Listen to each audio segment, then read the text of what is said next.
Okay,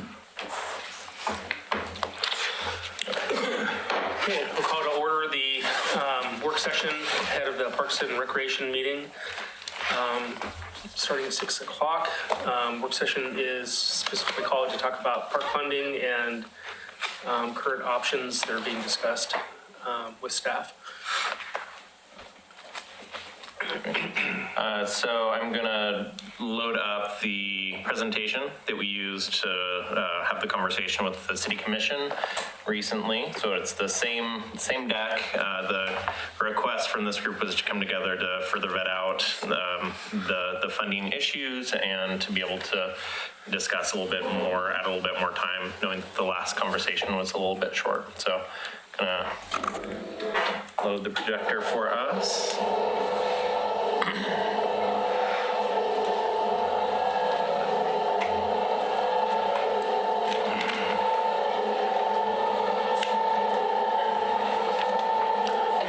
So on the slide deck that we're gonna have an opportunity to use to further the conversation, if you would like, I can go through it very briefly just to kind of refresh as a group, and then we can open up conversation, or we can just go with the conversation if you kind of remember generally what you want to discuss, and then I can go refer back to the slides as requested by the group. Is there any preference by members? No. Okay. That sounds fine. Okay. So again, really quickly going through, so the City Commission goal number 2, addressing critical facility needs. So we have a 2-point approach. We have a need for ongoing funding for operations, as well as a second need for capital reinvestment or deferred maintenance backlog. Department overview, we have 36 parks and facilities. Department structure, myself as the director of the department, assistant director, and then the 2 areas that we're really focusing on is facility maintenance, which falls underneath our assistant director, Denise Conrad, and then park and cemetery operations, which falls under our operations manager, Jonathan Waverly. So we have 6 full-time park maintenance specialists.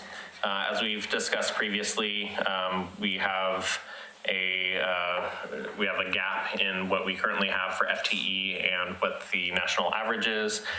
We would need, in essence, 16 FTE to align with the median agencies nationally, and we have about 8.5 FTE for park maintenance staff. On the facilities end. Can we ask questions along the way? Yeah. So on this one, rather than going out and coming back, when you're able to pull up those numbers of what the NRPA study is, do they break it down by state then, and are you able to see what the state of Oregon's averages are compared to ours? And if so, what do those look like? I would have to go back and double check. I know regionally, kind of anecdotally, I've had conversations with other agencies and where they fit compared to where we fit. Like Oswego, not that they're a direct comp, but as an example, they have 20 FTE full-time positions and bring on 15 FTE. 15 set positions for their seasonal parks, whereas we bring on 5 seasonals, and we have 6 full-time. So West Linn has a couple more on both sides than we do. I asked this just from a standpoint, like, for example, if we were going to go to a bond, I'm not sure the average citizen's going to want to look at the numbers from this. They're going to want to see what are our regionally. Yeah, what are our counterparts doing? So it just adds, to me, it adds more validity, even if the numbers are the same, to enhance it by knowing what those numbers are. Yep. It probably doesn't change my opinion, but I think it reinforces the concern. Okay, good point. And what did you say about West Linn? They have a couple more FTE on their side than So we they're do. under the average too, then is what I'm hearing? They are, yeah. And they have a couple more seasonals. I think they bring on something like 10 seasonals, so they have quite a few more seasonal positions, but they have a couple more FTE for full-time. Do they have as many parks or nearly the? Similar acreage, less parks, Really? yeah. They have Mary Young Park too, right? Yeah, they have a couple of large park facilities. They Yeah. get funded by the state. Marietta Young's a state Yeah. park. It's a joint, Oh, it is? It's a Yeah. joint, yeah, it's My managed understanding. locally. Oh, I didn't realize that. so I'm not sure what the full agreement is Yeah. with the state for that I just management. assumed with state park signs, it was out of their hands. Yeah. On the facility side, we have 1.5 FTE for all of our facilities. I caught this the first time. You might want to reword it. We don't rent mausoleum. We don't rent, You need the open Oh. space. yeah, what they consider rentable square footage. We Yeah. prefer permanent residence. It's an industry standard, but yes, point is well made. So we have, again, the industry standard being 1 FTE per 47,000 square feet of rentable square feet. Oregon City would require 3 additional FTE to meet the minimum maintenance levels for that.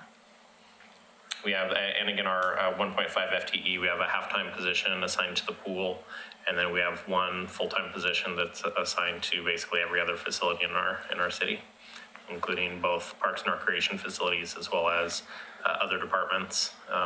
So City Hall, the library, Public Works, police. Is that probably the number one need?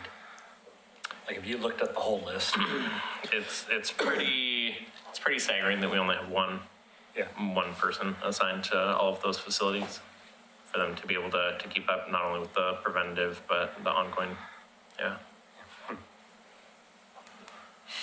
So looking at our overall operations needs, again, our deficits on both sides, park maintenance, we're about 7.5 FTE deficient, and on the facility side, about 3.3 FTE deficient. You know, a comment. To Sean's point, it would be nice, I don't know how much work this is, but to update these, rather than the industry standard, it might be the county standard or the tri-county standard, because where the numbers are the numbers, I don't know if the industry standard of 16 really helps us much in this area. Because it would take into consideration other climates, which could be much worse and have greater need, Yeah. or more mild climates, which are going to be pretty lean, Yeah. Or economic. or economic as well.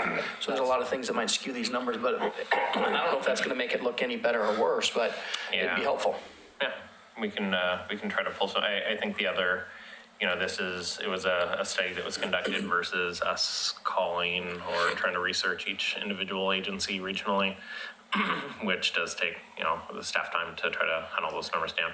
And there are factors to consider as well when you're looking at these, as Bill would know, when you're managing different locations and, the onloading and offloading of equipment to each location. We have a lot of parks comparatively. You look at Lake Oswego, which actually has more acreage, but they have, I think, like 12 or 15 parks total within their system. So when you're like physically at a site and you can be there and you know that you have the equipment needs that you have versus offloading, mowing a pocket park and then loading back on. So there's things to consider in the type of maintenance that's done as well. How about this maybe as an alternative between that? Like what you have and what I originally suggested is, what's the staff recommendation?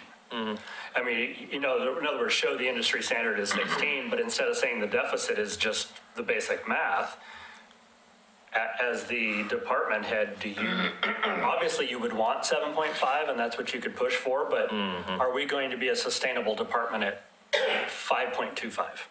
Yeah. What's your call? Yeah. If you will. That's a good point. And I would say with that, having done for so long without, it's difficult to kind of think of what that would look like when you're talking to staff. But that is a good point where, I think the recommendation as we were making that recommendation moving forward was adding somewhere in that 6 FTE positions was the staff recommendation, not needing to get all the way up to the median, but to try to bridge that gap in some way. Also looking at our growth and needing to add, we're going to have additional properties at the Cove, the Willamette Falls project. We are deficient in many areas in our city that we should be acquiring property, and we've talked about acquisition and how to do that in a sustainable way. So it's going to be an ongoing issue. I'm probably trying to get to a method of recognizing a standard that we should try to keep in an acre per FTE, and so that as we're adding park space, we can continue to have that conversation with PrAC and with the commission.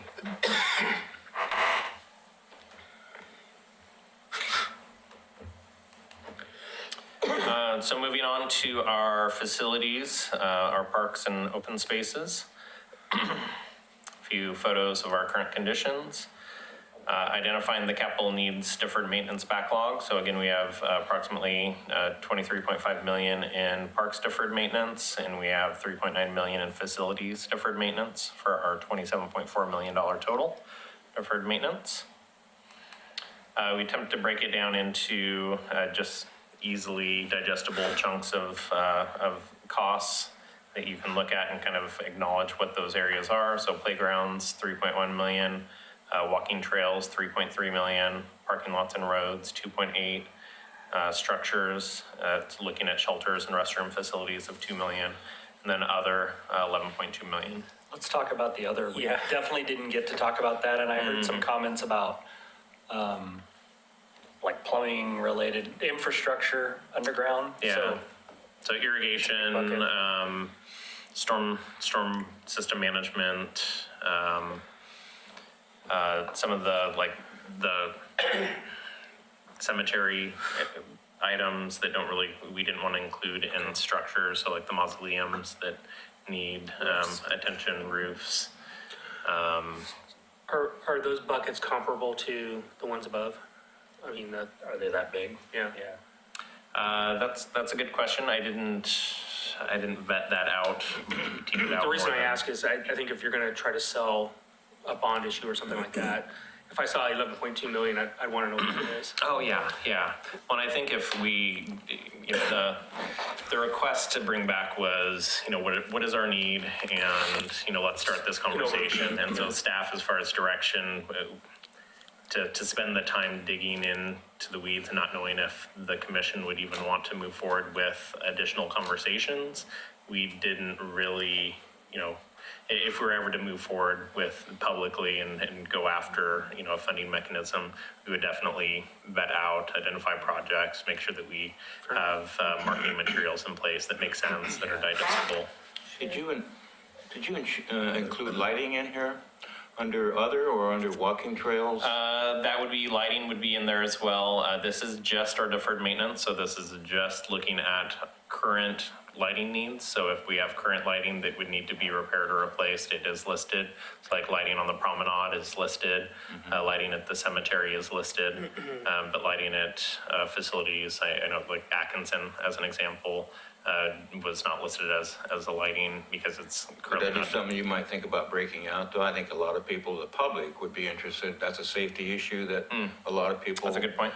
would want to know about, and support issues that would encourage more lighting in our parks. As I look at this number, I think to myself, when I look at statistics, graphs, pie charts, anything, the other is usually 10 to 15%. This is 50. Oh, yeah. And so even for our discussions now, and I get your point of, when we deliver to the public, they're going to want more information, but we want more information. Because as I look at this, not that these don't matter, they certainly do matter. At the same time, playgrounds, walking trails, that's the whole purpose of the park, and so those are important. But if in other includes safety and security and infrastructure, those are what makes the others work. Yeah. Right? And so I think it would be helpful to break some of the bigger items out and until that other is about 10% of the total versus 50% of the total. Because infrastructure is a huge deal, and I would argue the infrastructure is a bigger priority than the playground, because without the infrastructure, you have no playground. But we're Right. looking at a slide. The spreadsheet had everything broken out. Yeah. and I- Okay. and I This can is go just through what and- gets on a slide. Okay, fair enough, then we could just update the slide to include what's on the spreadsheet. Yeah, so I can go in and if it's, knowing that we're gonna have another conversation with the, with the city commission coming up on November 13th, I can try to, within the next week or so, put together, try to break it down further for you and send it out. think it'd be through helpful. email. Yeah. Yeah, Yeah, I think that would be easier for them to defend the analysis here if they had a smaller, more itemized, Bigger slide, smaller print. to cover other. Well, and in all fairness, these being televised, the public is seeing this right now. yeah, Yeah. yep, So they're gonna, looking at home, watching this, which I know millions do. yes. They Yeah. tune into Parks and Rec meetings, but when they sit at home and they look at these, it's only fair to, I think, provide that information to them as well. Well, and I hope that the discussion, not only between us, but helps you vet the next step. One of the things that you said that kind of stuck out to me is stormwater. Shouldn't all those things be offloaded to Public Works, who has a much more stable budget? And they do assist in some projects, but yeah, a lot of it, because it falls on park property, When it's in a development, it gets dumped back to them, not the HOA. yeah. I mean, I would argue that some of those things need to be operated by one department, because that department is well-versed in how they work. And it defends your budget for these things. Well, it provides for more efficiencies to it. Yeah, yeah. I mean, that just stood out as something Yeah. that maybe we should be realigning that. It's a good point. And would fencing be under the other category? We could break that out as far as fences that we currently have and Yep. maintain or want to replace. Correct, yeah. Cool. Yeah, so I can vet that out a little bit more and send out an update email to the group, just so that you have that information as we're moving forward.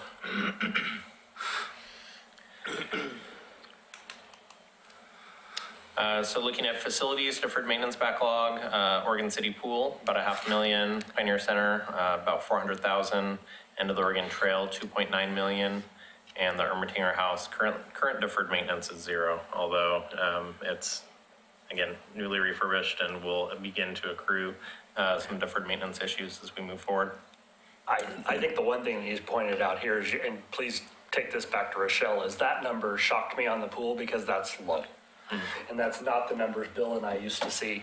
Oh, yeah. 15 years ago, that number was 3 times that much, or 4 times, and yet we're newer in inflation and the numbers shrunk. So that's just They've gotten a lot stunning. done. Yeah, the commission's put a lot of investment into the pool, which shows. And staff has. Yeah, yeah. We've advocated, definitely. At the end of the Oregon Trail, kind of what are some of the highlights that make up that 3 million? So the picture to the right is, it's a little bit hard to tell, but holes in the siding. So we have birds that peck away at the siding and then use it for habitat. So they, Wow. yeah, so the picture, the okay. shell, so every hole you kind of see there on the right-hand side, those 3 in the middle of the picture, those are all holes that birds actually burrow into and end up, in some cases, in the inside of the museum and flying around. Starlings. You can see also the paint on the hoops, which is the right-hand side of that, or left-hand side, as it were, of that. Does that photo. include the canopy? That does not include the Really? the replacement of the canopy. Yeah. Well, I bet it's not to have any more. But it does include the shell, it does include mechanical systems, the HVAC units, some of the ADA improvements. I believe we actually left the parking lot and approaches, all of that in the end of the Oregon Trail capital needs, as opposed to putting it in the parks capital needs. So pretty much anything that falls under in that facility would be in the end of the Oregon Trail on the facility side. I believe we put some irrigation and some fence needs on the park side. I believe there's also some huge settling issues, is that correct on the Yeah. on the south side of that building, and they're gonna Correct. have to be doing some extensive reinforcement on that, just cracking showing Yeah. up in the, The Henderson building on the backside has some cracking and separation. Some engineering work needs to happen. It's currently usable, but we're monitoring it and is definitely of concern. Roofing, pretty much anything that you could list off that would be needed is needed at that facility. So going into funding options, general fund support, as we spoke about, there's about a 65 cent per thousand that we're under on our permanent tax rate limit. So the commission, as we go through the budget cycle, would have the option of using part of up to all of that 65 cents to repurpose for general fund use, of which the Parks Department uses general fund support. The general obligation bond, GO bond, again, some of the recent bonds that have passed locally in Eugene, Portland, Bend, William Lane. GO bonds can be used for capital, cannot be used for ongoing operation and maintenance. Local option levy, as we discussed, primarily looking at the 10-year capital levy option, but you can also use them for a local option levy for operations. Eugene just passed a 5-year local option levy for operations in addition to a bond at the same time. So both the operation side and the capital side. Park utility fee. So a fee paid on the regular utility bills specific to parks. This does not require a vote of the people in order to happen, but as we discussed in our meeting or last work session, there already are a couple of utility fees on the books, and it sounded like the commission and this group probably supported doing some type of public process to determine if this should move forward, if this is ultimately selected as a funding source. Do you know, kind of putting you on the spot, but the city has done that survey recently. Do you know what the general consensus was on the park funding portion? Kind of like this, but Generally, yes. was it favorable? And So in the conversation on the 13th, we're gonna have those figures for the group. So we'll have our work session, and then right after that, the consultant's gonna be here to kind of speak to the survey and the results. But we will have the park-specific funding ones that we can talk to for our joint work session. And I don't know the numbers off the top of my head, so I don't want to give. But yes, we'll be discussing those shortly, so we will have those numbers for you. Nice try.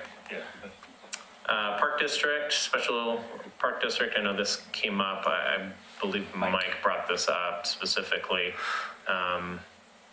Again, Park District is only as good as its funding mechanisms, and so similarly to the city needing to identify capital funding or ongoing operational funding, if we were to move towards creating a park district, they would also have to move towards getting public support to move forward with a bond or a levy or a permanent tax rate that would fully support the operation and maintenance of the park system. you know, Springfield, for example, I noticed here, what year was that approximately that they started theirs? It's probably after they lost their lumber industry. Yeah, I It's a don't know. off the top depressed, of my that's head. it's a depressed community, and so to get people that are willing to pay into a fund like that, went the extra mile, because there was a huge amount of unemployment, Yeah. and probably to some extent still is. I know they feed off a lot of Eugene, but I think that's something that we need to see how they maybe phrase that to the public to get that kind of a funding mechanism in place, because again, maybe in some ways they're similar to what we have here in terms of the demographics, or at least certainly income. Well, and I will say definitely, I have no use for this. You what, Speak Karen? Into the, I said, basically, I have no use for us looking at this. The drawbacks are probably 2,000 more than the positive. It's, I've looked a little more at districts, and I think we'd lose so much more than we would gain by going that way. And there would be some challenges, particularly as, ramping up, starting up a district would be a process when you're creating a whole new government agency.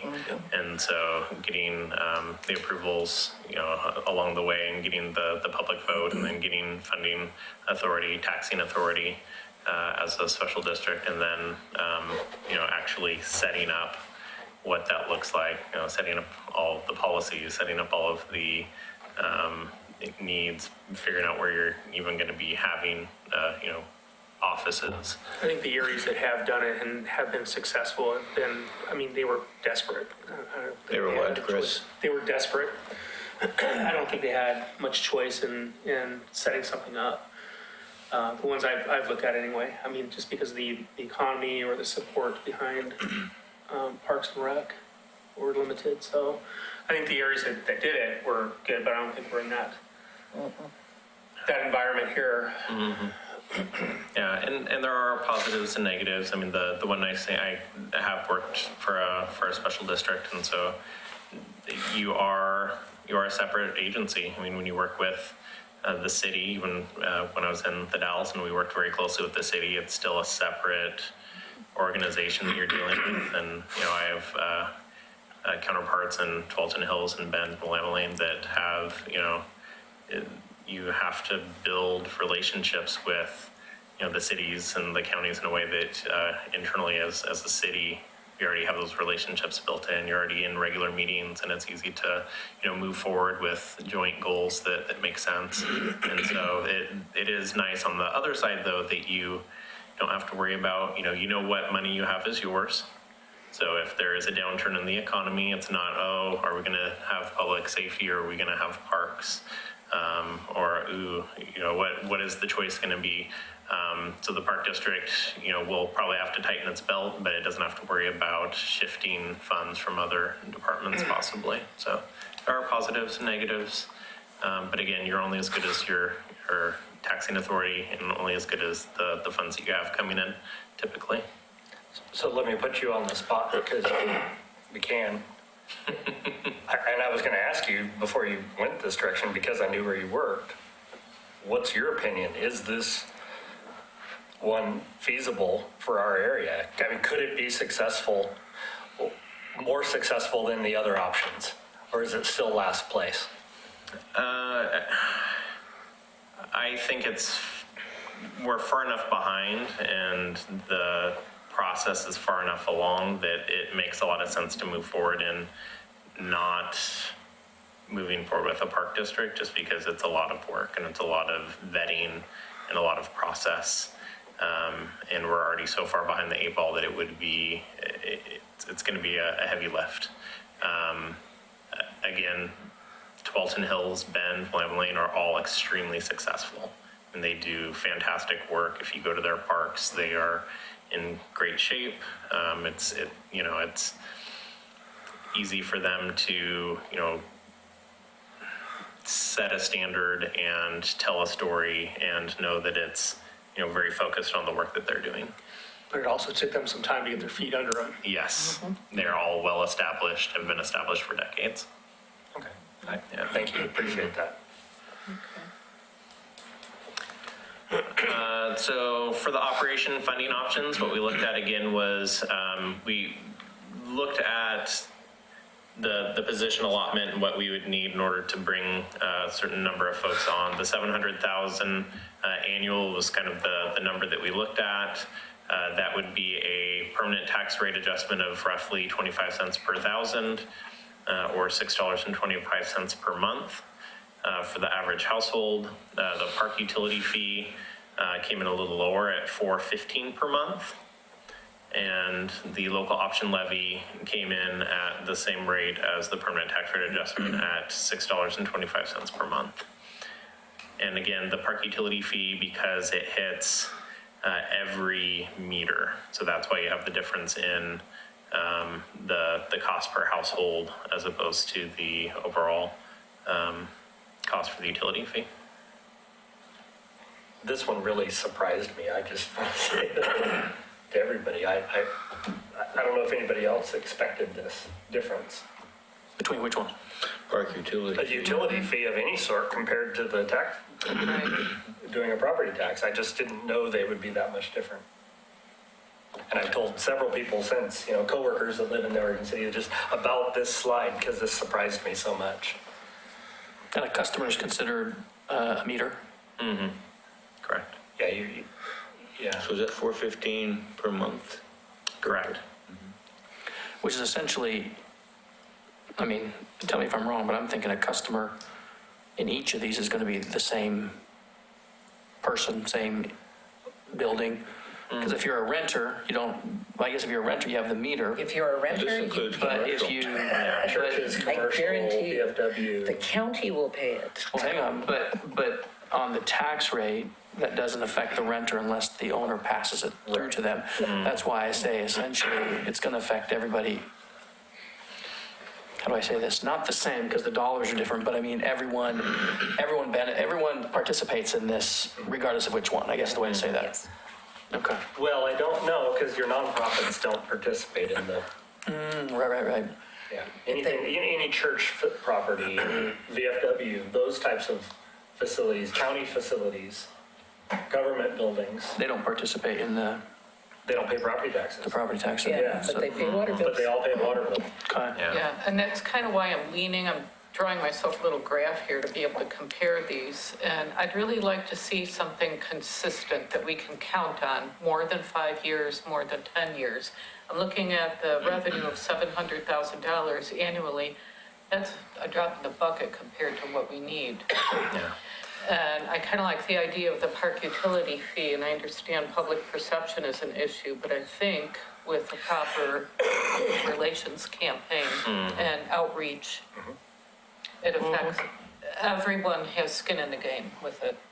So with the police bond passing, would that public safety fee be coming off the utility bill at some point? When the bond's paid off. It's listed as a sunsetting date once it's repaid, and I don't recall the date off the top of my head, but I would assume 20, 25 years 20 out. years. That'd be more I think. palatable if that weren't on there, but. We can't wait 20 Yeah, years. being the third one Yeah, I on know. the list. It's Yeah. tough. So the nice thing with the utility fee is that it can be done in perpetuity.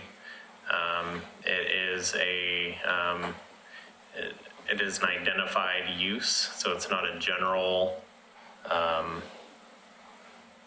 it's not a general allotment like the permanent tax rate adjustment. So if, any of them could be adjusted by the commission at any given time, but the utility fee would be saved specifically for parks, similar to the current utility fee for street maintenance goes specifically to street maintenance. So it's a stable, ongoing, identified funding source versus if a permanent tax rate was selected and a new commission comes in, they could decide to shift, this budget, we're going to go ahead and shift these funds to this other thing instead of parks. Yeah, I'm really leaning towards the utility fee.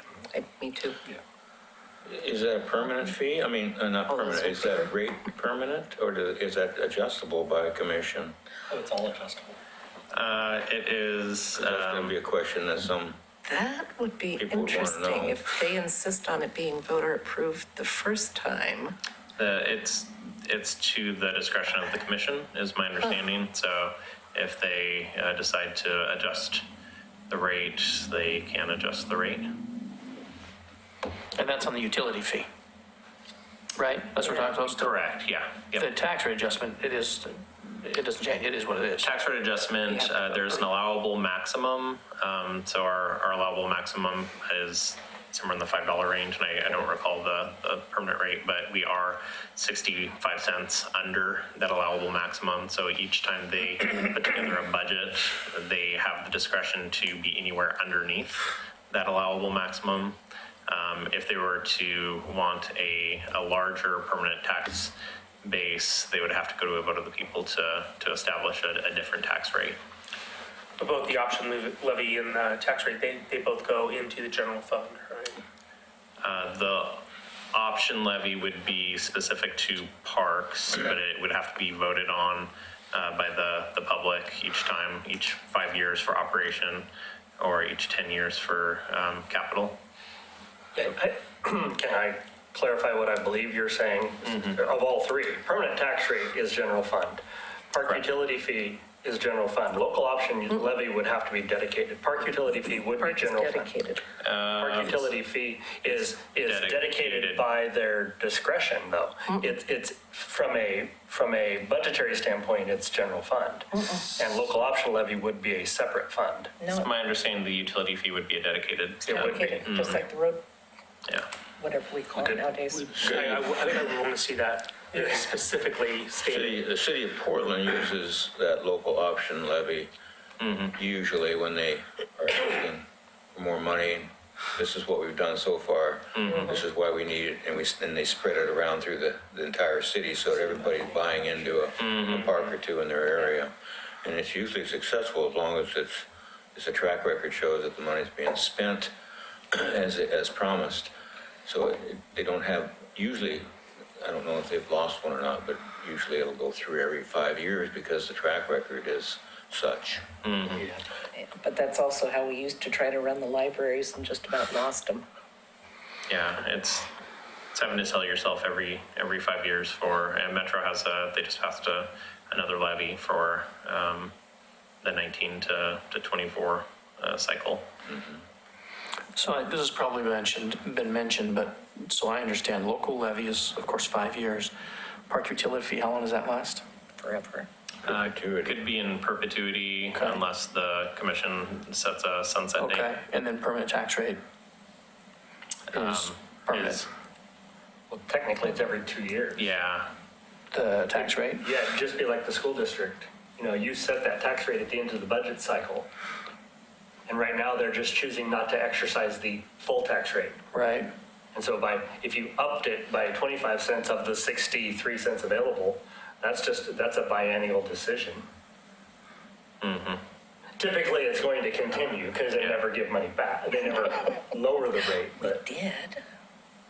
But they couldn't be continually raised every 2 years because they still have that cap. But then they, Yeah. with correct, they have to yeah. work with They it. have an allowable maximum that they can't go past. and I think it maybe is beneficial. Do you know why there's that gap, why we're not doing the full amount? No, I don't know that story. So, Fire. yeah, so years ago, the fire was paid out of the city budget, and then we annexed to the fire district, which would be similar to this Parks District type scenario. And so they said, we'll lower the city tax rate by the exact same amount. And so you can trust us, we won't re-up that, we won't adjust that rate back up for X amount of time. 5 years. And thank you. I don't remember exactly. And so then at some point after that, they upped it 25 cents to Yeah, pay for just nudged. police after that initial agreed amount time. And so they haven't gone the full rate yet. And so, so that time is, we can do that now. Oh, way absolutely. past Yeah, all those deals are long done. Yeah. I mean, they could tax us the full amount. I think it's a political hot potato. Yeah, but again. But that it can number be doesn't taken change, by right? any other I department. mean, once it's spent, once it's met, the cap, but Yeah. so they can't keep raising it, but they can No, raise it up to They that could raise it up to that. They point could at do any it. time. They could do it at the next budget cycle, just at will. I mean, it would be politically troublesome, but they could do that. So can we take a straw vote on this? Sure, I'm in favor of the park utility fee. Is there more information that we need to digest? We can go through the other, I think the next slide is just the capital side. So looking at the capital funding options. So on the capital side, we talked about the local option levy for a capital levy is a 10-year instead of a 5-year and can only be used for capital funds. Again, looking at our total, we used our total deferred maintenance list, $27.4 million as the base point. So if we were to try to tackle that over a 10-year period, that would be roughly $24.50 per month per household over the 10-year period. If we're to do a general obligation bond, It would be $18.98 per month per household, and that's over paying back over a 20-year period. The general obligation bonds, so the difference between the local option levy and the general obligation bonds is that the local option levy comes in as we're assessing taxes. So as we receive our tax revenues, that's when we receive the local option levy funds. General obligation bond, we're able to, again, sell off bonds and then be able to recoup that cost over the 20 years spend. We could do a capital campaign over a couple of year period and expend all of those funds over a 5-year period as opposed to over a 10-year period for a local option levy. The park utility fee would be, I guess, kind of similar to the local option levy, where we're receiving a certain dollar amount. Again, the 2.74 million. You're looking at what a 10-year kind of process would be, similar to the local option levy of every year you would receive, again, your utility fees as you're billing families and as they're paying into the fund. And so your funds are kind of ongoing, being paid in. And so you would set up projects over the years and accomplish them in kind of a process. So that would be $16.20 per month. Again, similarly to the operations utility fund that we discussed.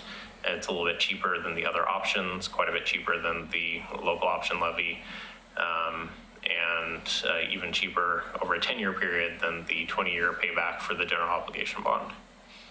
Yeah, on this one, I like the GEO bond because the other two, you stand the risk of 10 more years of neglect before you get to a project. Yeah. The GEO bond, it's in your pocket. So I think definitely this one, the GEO bond, is a good fit. I agree. That's what popped out to me. One and done. Yeah, we get the money that we need. Yeah. So you could possibly, or we could possibly, I guess, on whatever we decide to do here, but actually, for example, have a general obligation bond submitted and also have a park utility fee for the operation side of. Yes.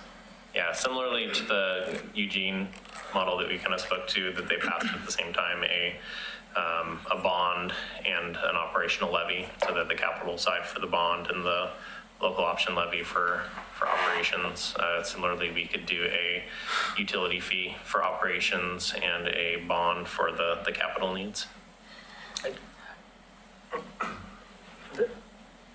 I agree with your sentiments, but I was just paying attention again today at the school bond, and it's $1.24. And what stands out to me is $1.24 for schools versus 75 cents for a bunch of parks. And that's troublesome. And so I'm very curious to see the school bond and how that succeeds and with what kind of numbers before I think any of us can realize whether any of these are even a pipe dream. Good point. Yeah, I'm not.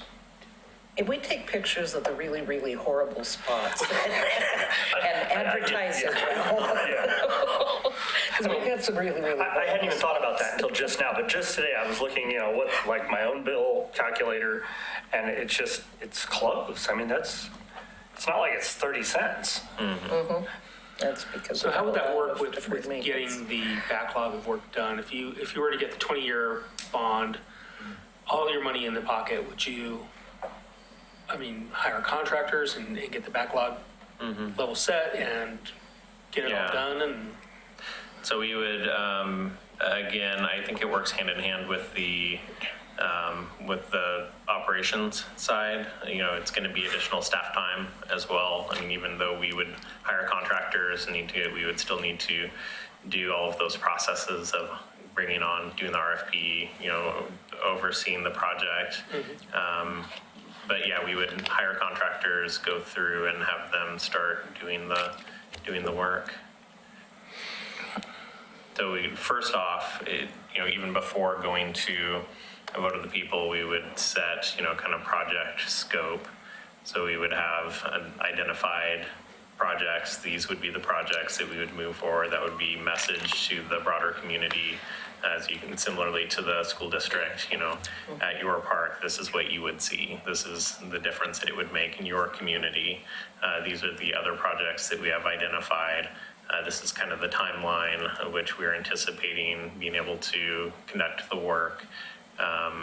As we move forward, we would have to hire a project manager probably for managing all of the different projects. The $27 million worth of projects is going to take a lot of staff time, oversight, going through and then, the design work, the actual boots on the ground, once the shovel's in the ground, that work that's happening. You may know the answer, but I think you know the answer, Troy.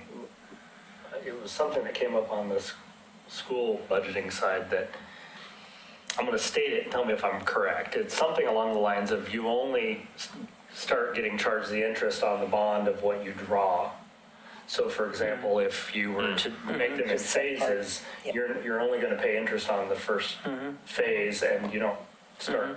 Okay. That's correct, because it'll hit the market as it becomes a debt instrument. Right, okay. The challenge I have, though, with the bond is, yes, there's some advantages to the financing piece. As far as when we're going to pay interest on it, we don't pay interest on $27.8 million the day it passes.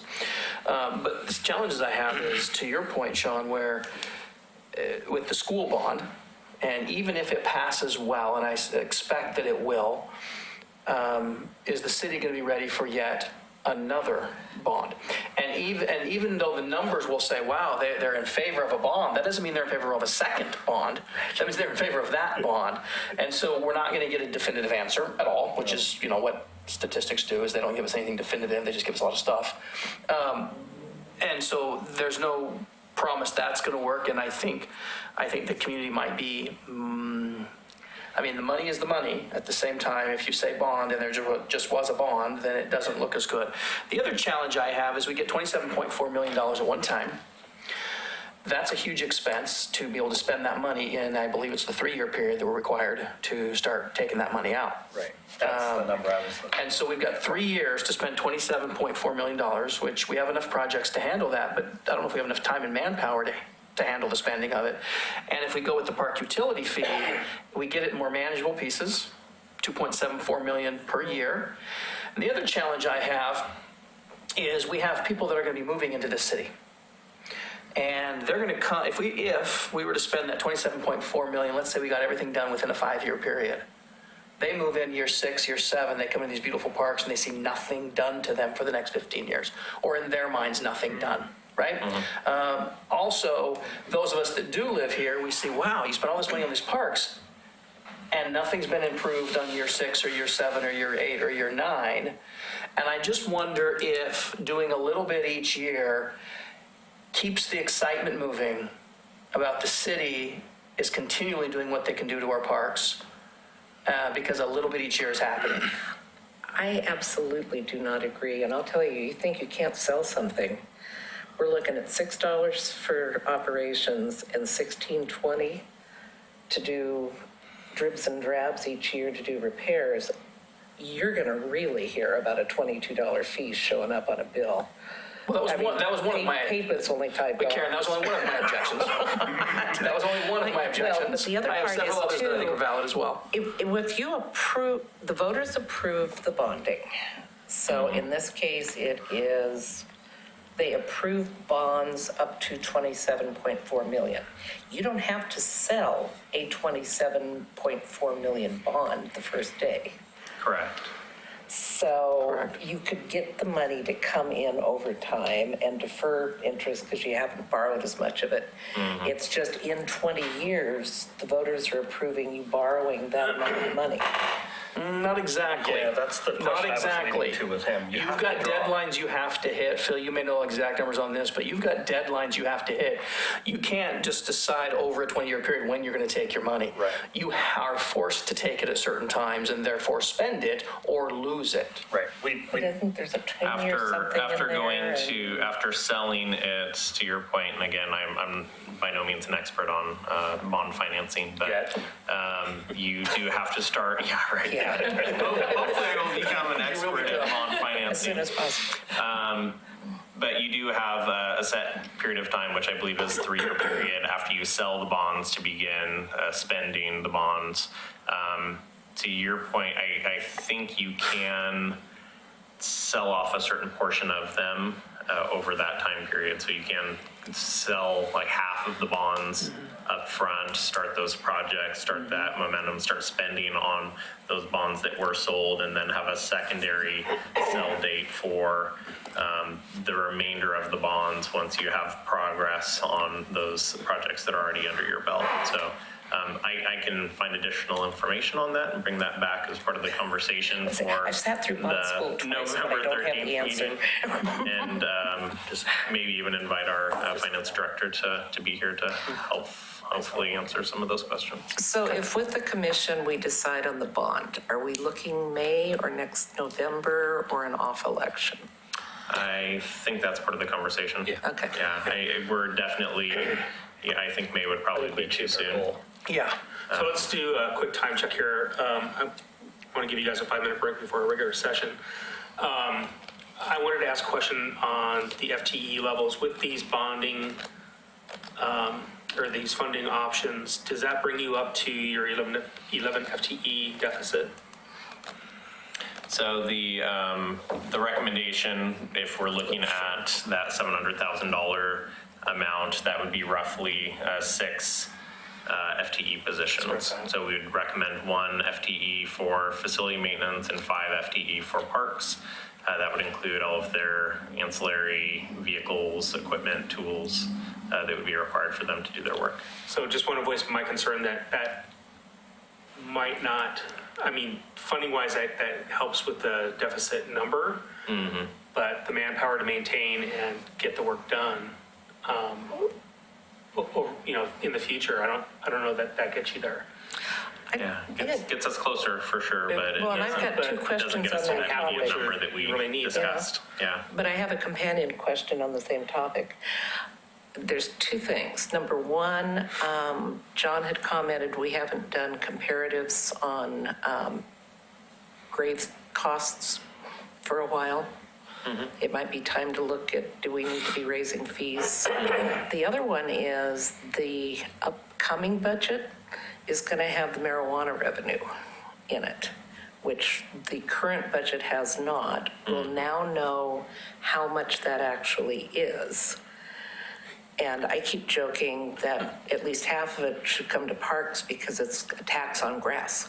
It's probably mostly used in the parks. So it's true, we're trying to keep it out of our parks, but there's going to be an additional general fund money in the next biennial budget. Yeah. That hasn't been there before, and I don't have any idea how much that is we're collecting.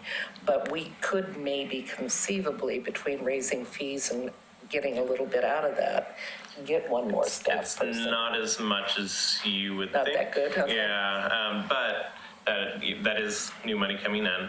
We also have systematically some additions. I think we're going to be paying a 5%, something like that, percentage difference in our PERS costs comparative to the last budget cycle.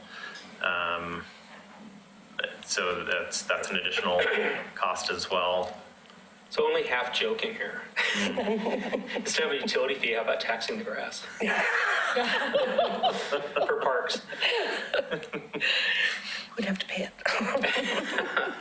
Hey, you have to consider all options. Okay, so we didn't hit a consensus yet on the funding for the 2, so we just And run a straw poll? we can start, again, if you would like to continue just past the time, we don't have to start exactly at 7 for the regular meeting. We just can't start before 7 for the regular meeting.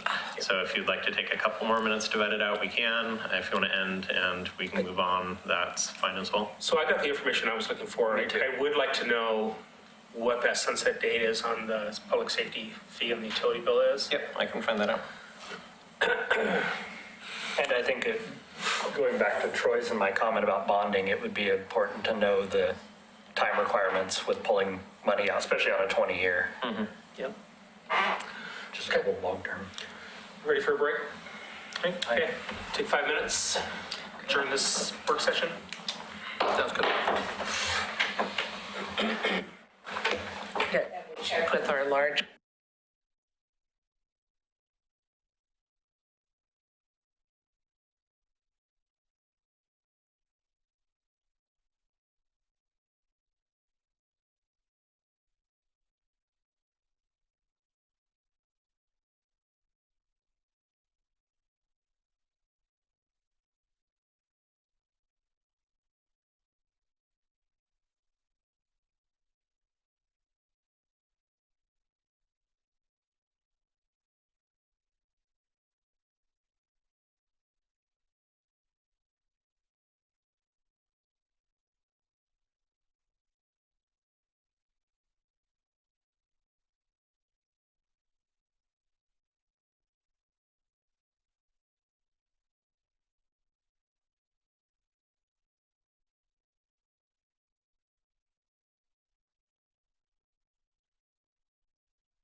Regular Parks and Recreation Advisory Committee meeting for October 25th. We'll start with introductions.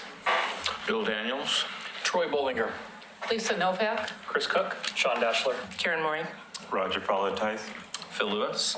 And we have committee members Doug Neely and Mike Mitchell absent this evening. Okay. First on the agenda is approval of the minutes from the last meeting. Has everybody had a chance to review them? Yes. Any questions or amendments? Nope. Okay, I move to accept the minutes as written. second. Second? All in favor? Aye. Yes, do Any opposed? Oh, hang you have to on. poll us, Phil? Phil, for the minutes, do you have to pull us? No, I have not been. Okay, good. I probably should, but I assume unless there's an issue. Yep. Okay. Citizen comments on issues and items not on the agenda this evening? At this point, I don't have any general issues. Okay. Any public comment? No presentations, and so we'll move right into general business. First topic is charter parks. Great. So this evening, we're going to do a quick review of the charter park discussion that we had at the last meeting. We have a couple of new items to discuss and a couple of recommendations that I'll be asking from the group. And then we can also have general conversation. At this point, I don't have any public comments for this item, so we'll just move into the presentation.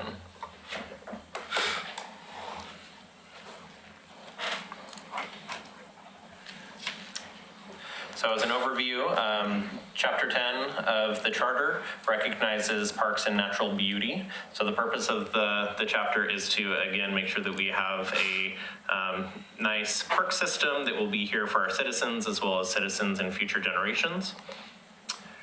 The ways to, Section 41 has an approval by voters, so in order to do anything to a park that is not for park and recreation purposes, does have to go to a vote of the people, so we cannot sell, lease, or otherwise transfer park property or vacate or do anything with the park without going to a vote of the people. It does recognize in Section 42, 11 properties as charter parks. And then it has a Section 43, which outlines how we can acquire additional parks that will have the same protections as our charter parks. So a couple ways that can happen. It can be accepted as a gift by the commission. We can adopt it as an ordinance into the system, and that is primarily the way that we will be looking at how to identify parks as charter parks and having charter protections. Once they are recognized in any of those formats, they do have the same protections as the charter parks, which again is why we're going through the process of really cementing and adopting all of the parks as parks by ordinance so that they are easily recognizable as having those same protections. So to date, in 2003, of the parks that are not charter parks originally listed in the charter, we have designated parks by ordinance. So in 2003, we recognized Abernathy Creek and John Storm parks. In this September 2018, we recognized 10 additional parks to be recognized as parks by ordinance.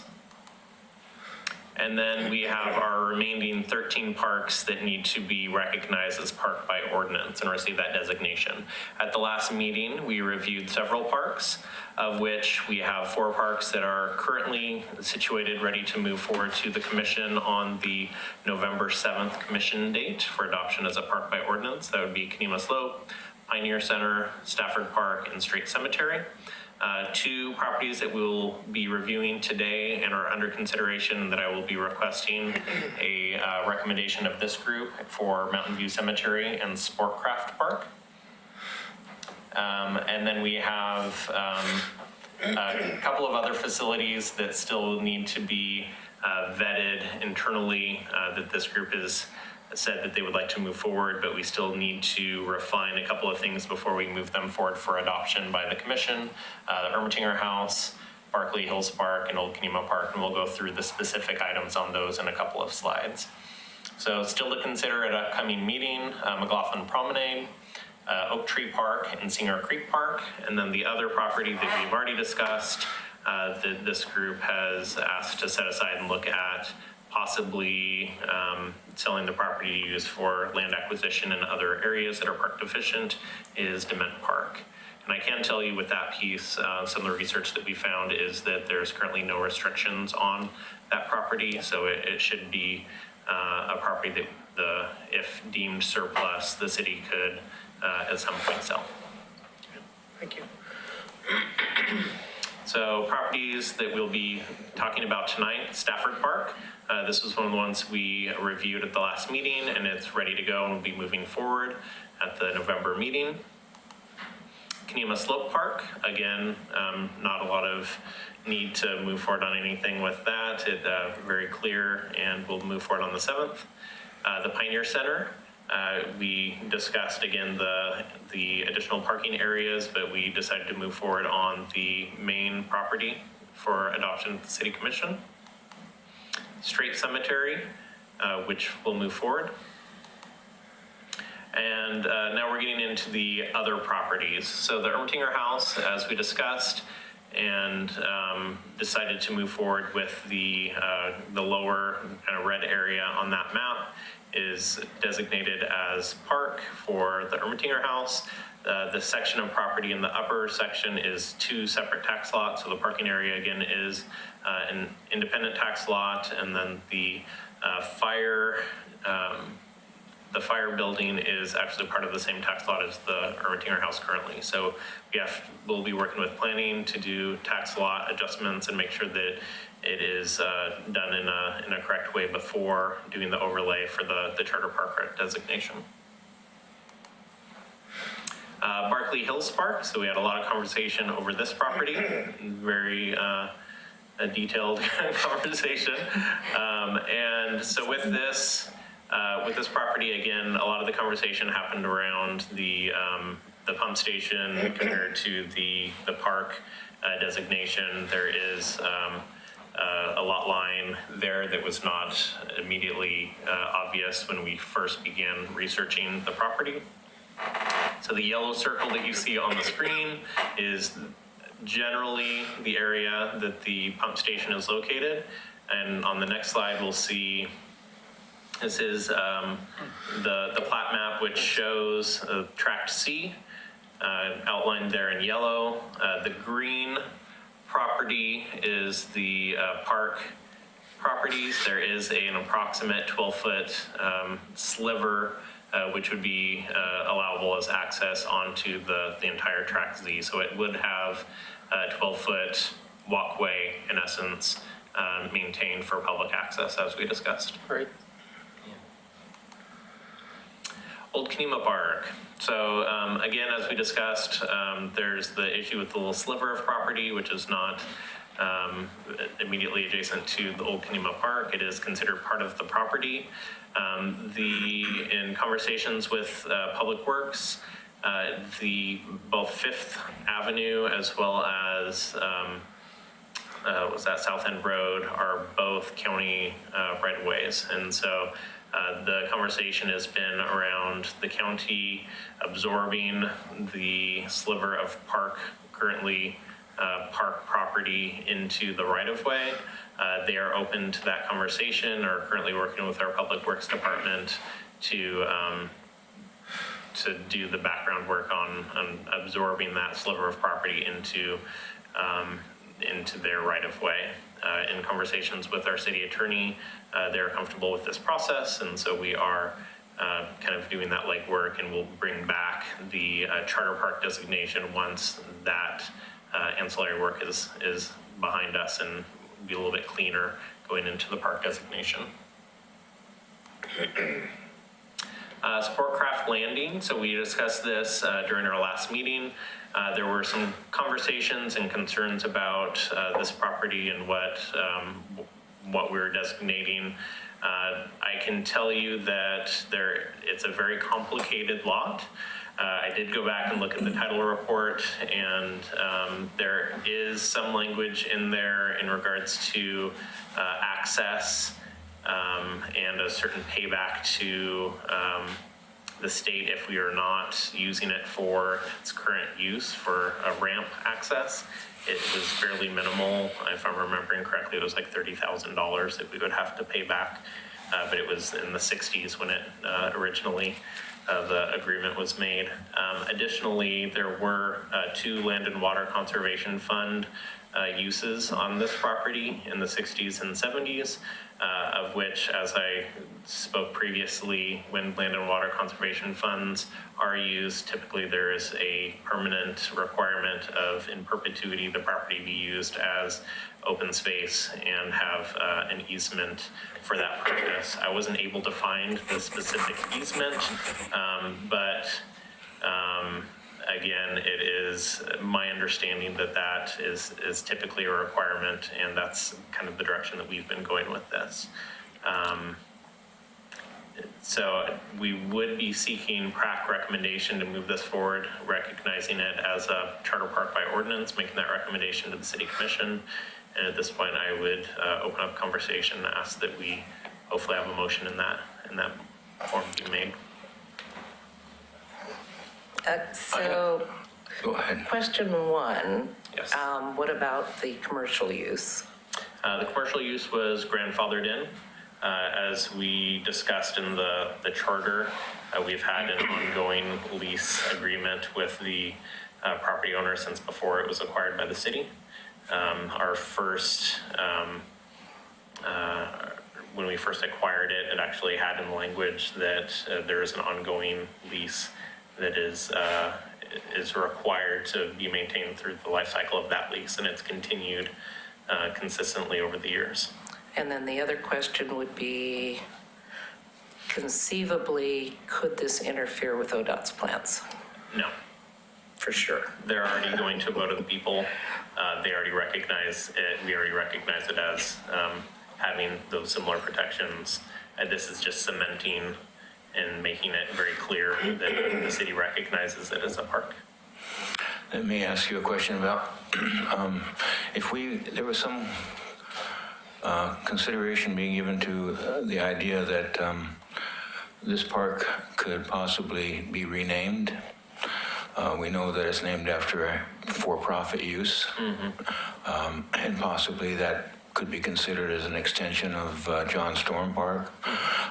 If we were to go ahead and include this as a charter park tonight, would we be able to make that name change at a later date?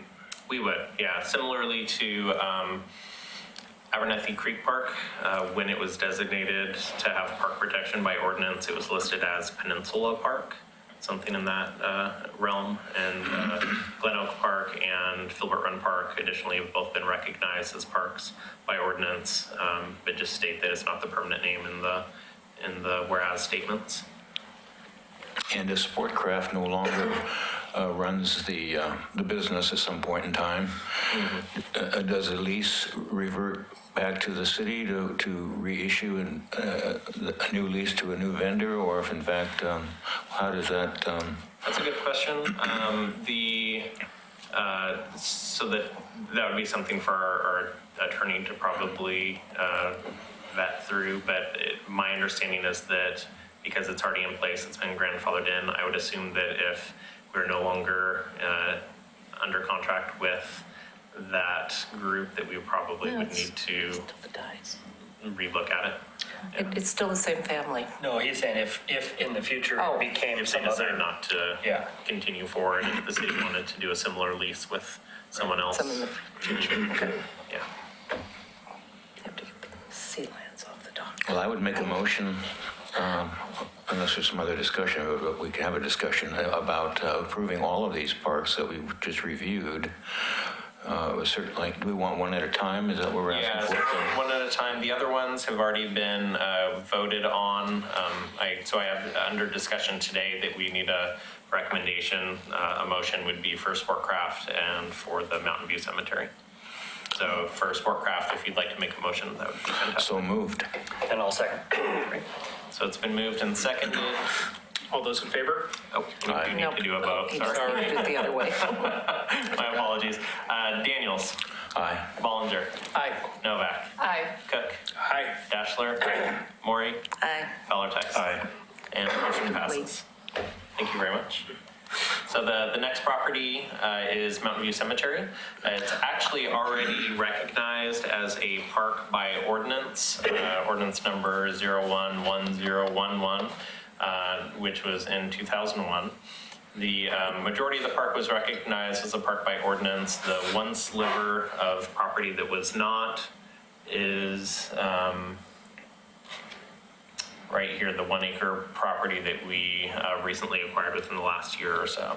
So the request for this group would be to recognize everything that you see in green, which would include the majority of the cemetery, which is already recognized, as well as the 1 acre portion in the middle of that area, as recognizing it as a park by ordinance. By the way, I've got the deed where it says no deed info. Fantastic. I move that we include this piece and recognize it as Charter Park. Is there a second? Second. And just one question. Yes. Conceivably, rebuilding the office is a park purpose.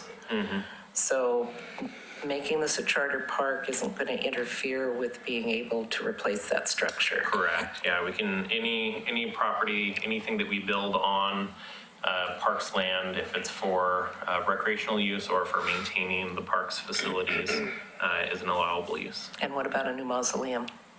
It's an allowable use. For sure. Yes. Okay. I have a motion in a second. So we have motion second, so taking roll. Daniels. Aye. Ballinger. Aye. Novak. Aye. Cook. Aye. Dashler. Aye. Maury. I Fowler Tice. Aye. And motion passes. Thank you. That was great.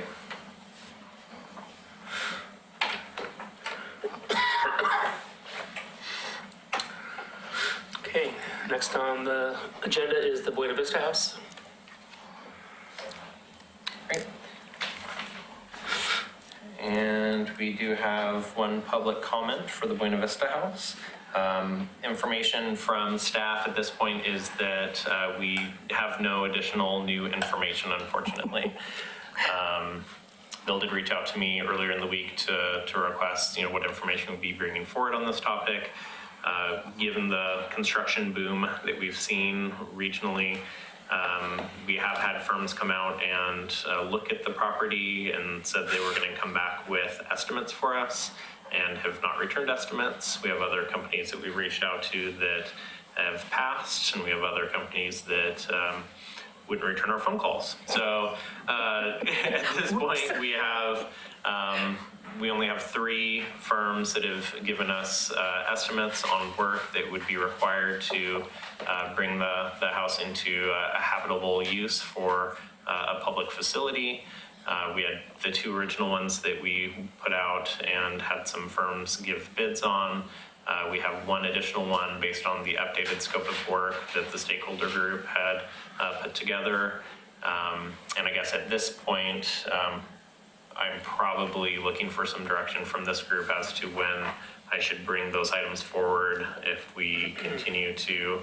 I can't imagine that, given the amount of work that we've put into trying to get firms to respond, I would imagine that we will continue to not see responsive firms based on the not having a shovel-ready project and not having a identified budget. It's just difficult to get firms to come out and give estimates based on that background. So probably moving forward, and probably have the conversation after we receive the public comment, but would be asking for next steps. If you want me to just bring forward what we have, start that conversation so that we can then make some type of recommendation to the city commission. Or if you would like us to continue to hold out and wait and see if we can get other responsive bids so that we have more information to be able to inform our discussion.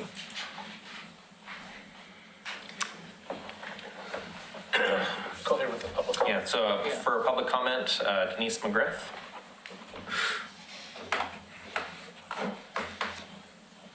I'm going to be the Rocky Smith of the Buena Vista Clubhouse. Good evening, Denise McGriff, Oregon City, and I'm here representing myself and Todd Island, who could not be here tonight. He's out of town.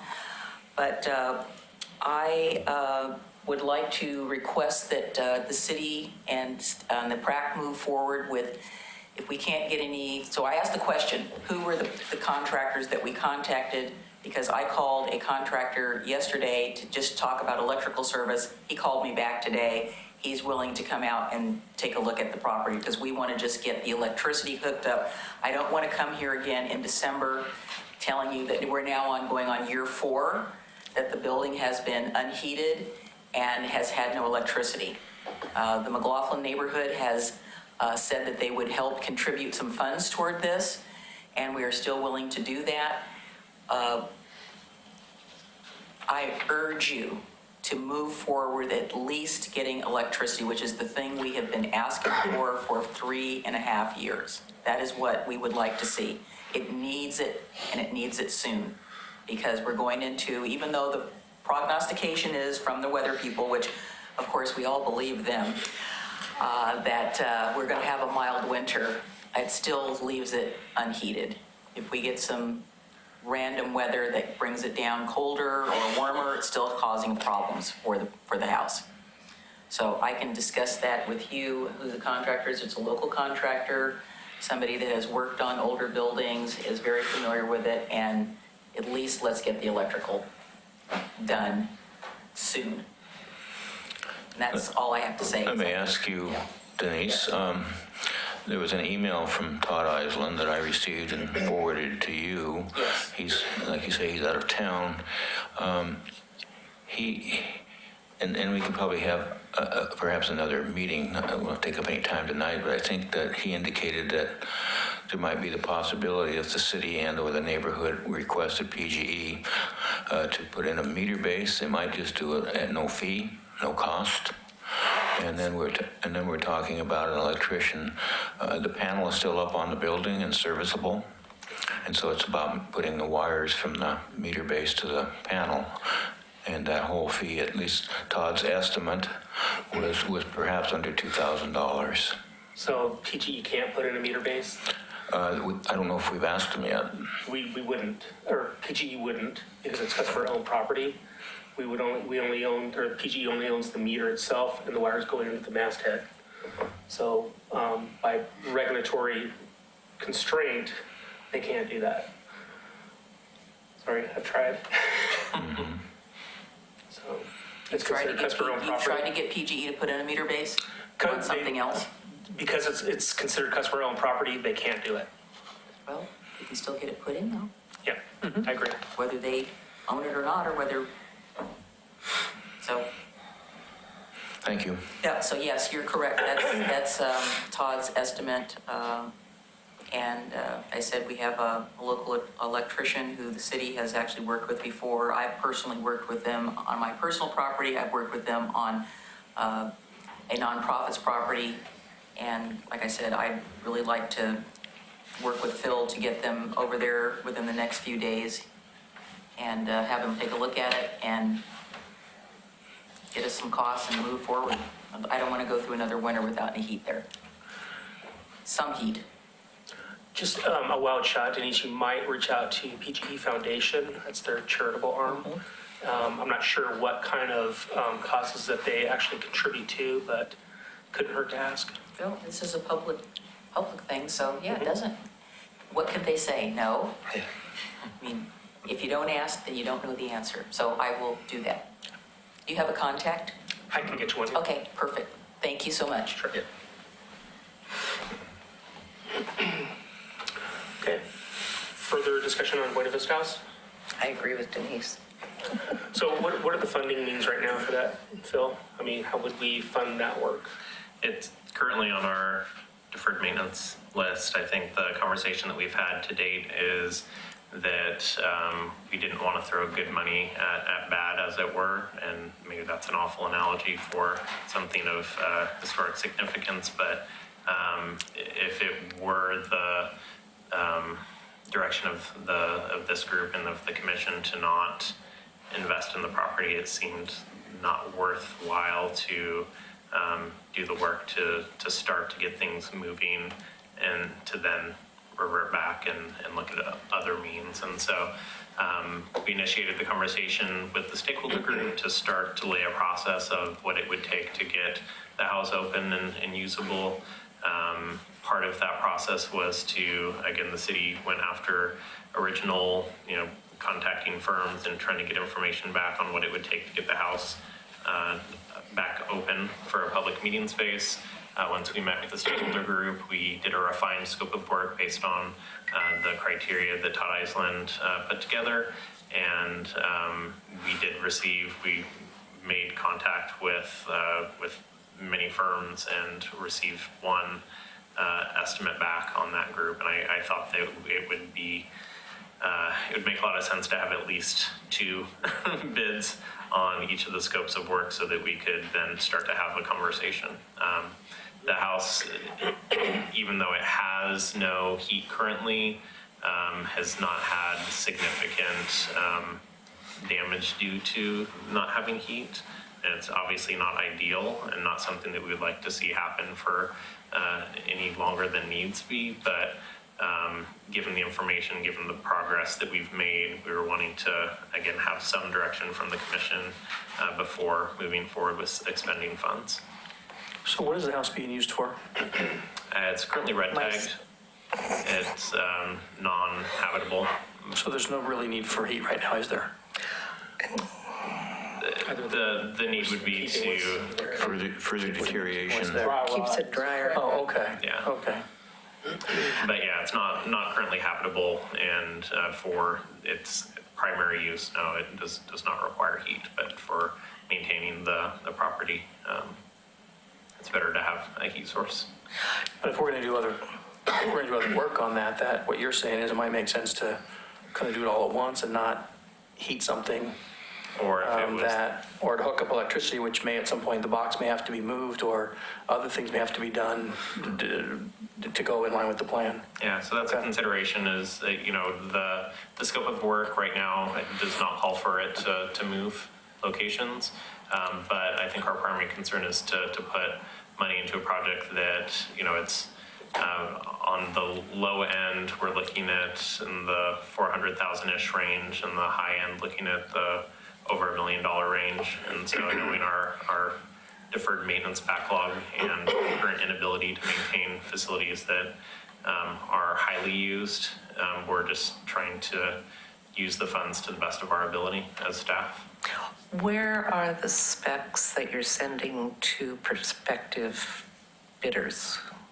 Todd Island drew up scope of work drawings, and we were using those drawings as the bid document, as it were, to receive estimates. Okay, and then how are we publicizing that we're open for bids? We're not open for bids, and so that's the problem. Is we are reaching out to firms that are likely to respond and that have done business in the community and that have done public projects before and can respond to this type of work. We can't do an RFP because we don't have money to expend. It wouldn't make sense for us to go through that process. But we are reaching out to firms to have them bid or give estimates. Give estimates? Because Denise seems rather resourceful. Well, we need more than just an electrician on the project for sure. So we've heard about the Buena Vista House for several months continuously, and my opinion has changed. And I think it's important that after we saw the $27.5 million unfunded maintenance backlog, that I believe all work on this house, while it's important, should wait unless directed by the city commission. I think the time that you spend on it is starting to impact other projects, and those projects have funding. So to be wasting our time on something that has no funding, no direct goals, is troublesome. And that's not to say this couldn't be important, but I believe that the McLaughlin Neighborhood Association, and several of the volunteers, Rocky. I believe those, and Denise, I believe they're super resourceful, and through private groups, that's probably the best way to bring this house back. So my recommendation would be for you to do nothing unless commission or the city manager directs you to do so. And that would be because they've urged them as elected officials to prioritize it more appropriately. I think it's hard for you, if I was in your shoes, to keep picking at all the little bits and trying to make everybody happy, and we need to start focusing on the things that we're losing sight of, that are funded, that are still going by the wayside. Does the one estimate you say you have, does that have details on costs and what will be done? Yes, well, So if we could identify a grant source, is there enough information in that to submit with a grant request? well, I think typically grants require matching funds. Not necessarily. Typically, they do, but correct. For Not all- government agencies, Not all they do. do. But, so finding a $500,000, even on the light end, grant that does not require matching funds or does not require staff time, it's work, and it's, No, I wasn't saying you would do the grant. I can do grants. yeah, no, I mean, just managing Is there the enough public detail, though? process. Yeah. There are construction drawings that he has put together. Again, and we can have, and that was part of the request of this group, is if, we can at least have that conversation as a group and decide if it makes sense to move it forward as a recommendation. Staff right now have, we work at the pleasure of the commission. And so if you make a recommendation to them and they decide to support saving the house and they allocate funds, or they say that, if there's a grant for such and such amount and we will match it, staff, we are fine moving in that direction. I will just say with the rather substantial deferred maintenance backlog, it is difficult to prioritize this above other deferred maintenance backlog items that have a higher user pool in our system. So it's just a difficult decision. I mean, and something that we could further that conversation. I was hoping to have additional information to share so that we could start that conversation. We just don't have that information. So we can start that conversation with not as much information, or we can continue. We're nearing the tail end of the really busy season for construction, and we might be able to find companies that would be more responsive during the winter months. But it's difficult when we don't have an identified budget or a shovel-ready project. Well, I would like to say, in response to Sean's conversation, that there is a reason to save that house. And I think a lot of people in the community would agree with that. And what I think we could possibly, or I could possibly suggest in a motion, is that we at least, PrAC, be willing to take the position that there's any private donations to at least get the power to the facility. That's all I'm looking for. I'm not looking for the whole master plan to be done anytime soon, but certainly getting the power to that, whether it's in the form of heat and light, of course, and try to save that building while we still can. And that's kind of my position on it. I think we can find some, if it's in the $2,000 range, if PGE is willing to do some of the meter work for a nonprofit, I think that's something we should be exploring. So that's my position. And I would make that in the form of a motion if you'd like, but I think we should send that idea towards, and we may have a new city commission who have a whole different political view on what's important. And so that's not too far away either, is it? So I really think that it's important what Denise is talking about is getting some heat in there as soon as possible, whether we continue to heat it or not down the road because it's just simply not a high enough priority or we don't have the funding or whatever the reason is. But certainly right now we still have a chance to do something before we get a long, cold, wet winter come through again. So that'd be my position. Mr. Chair, I have one little fact to add that I didn't bring up in my comment. May I just say one thing? Sure.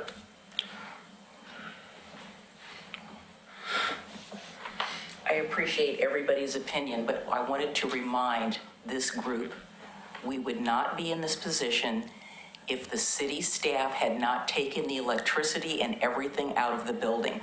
We are here asking for something to be put back that should have never been taken out of the building to begin with. This is Phil's predecessor. Phil had nothing to do with it, but it is a city problem that they created themselves. We're just asking for restitution to get it back so that we can do the work. I'm willing to do the legwork. I've already had volunteered with Todd and to Phil that I would be happy to make calls. I know contractors myself. Obviously, I got one to call me back like that. I'm willing to do the legwork, whatever it takes to do it, to take the burden off of him. But again, we would not be in this position if the city had not acted prematurely. And I think the city owes it to this community to at least do one little thing so that we can work constructively to bring this house back. It's going to be in stages. It's not going to happen overnight. I've been working on the Ladderette Park thing with those folks. This is not an overnight thing. We know that. So again, I'm putting the blame where the blame belongs, not to you, not to him, but we're here because of some bad action. So I don't think there's any harm in getting an estimate if all they're looking for right now is to get electricity restored. I don't think there's any harm in having a contractor go out there to see what that would take. I think unfortunately what we're going to find is it's a lot more work than people think in terms of electricity, because it's an older building.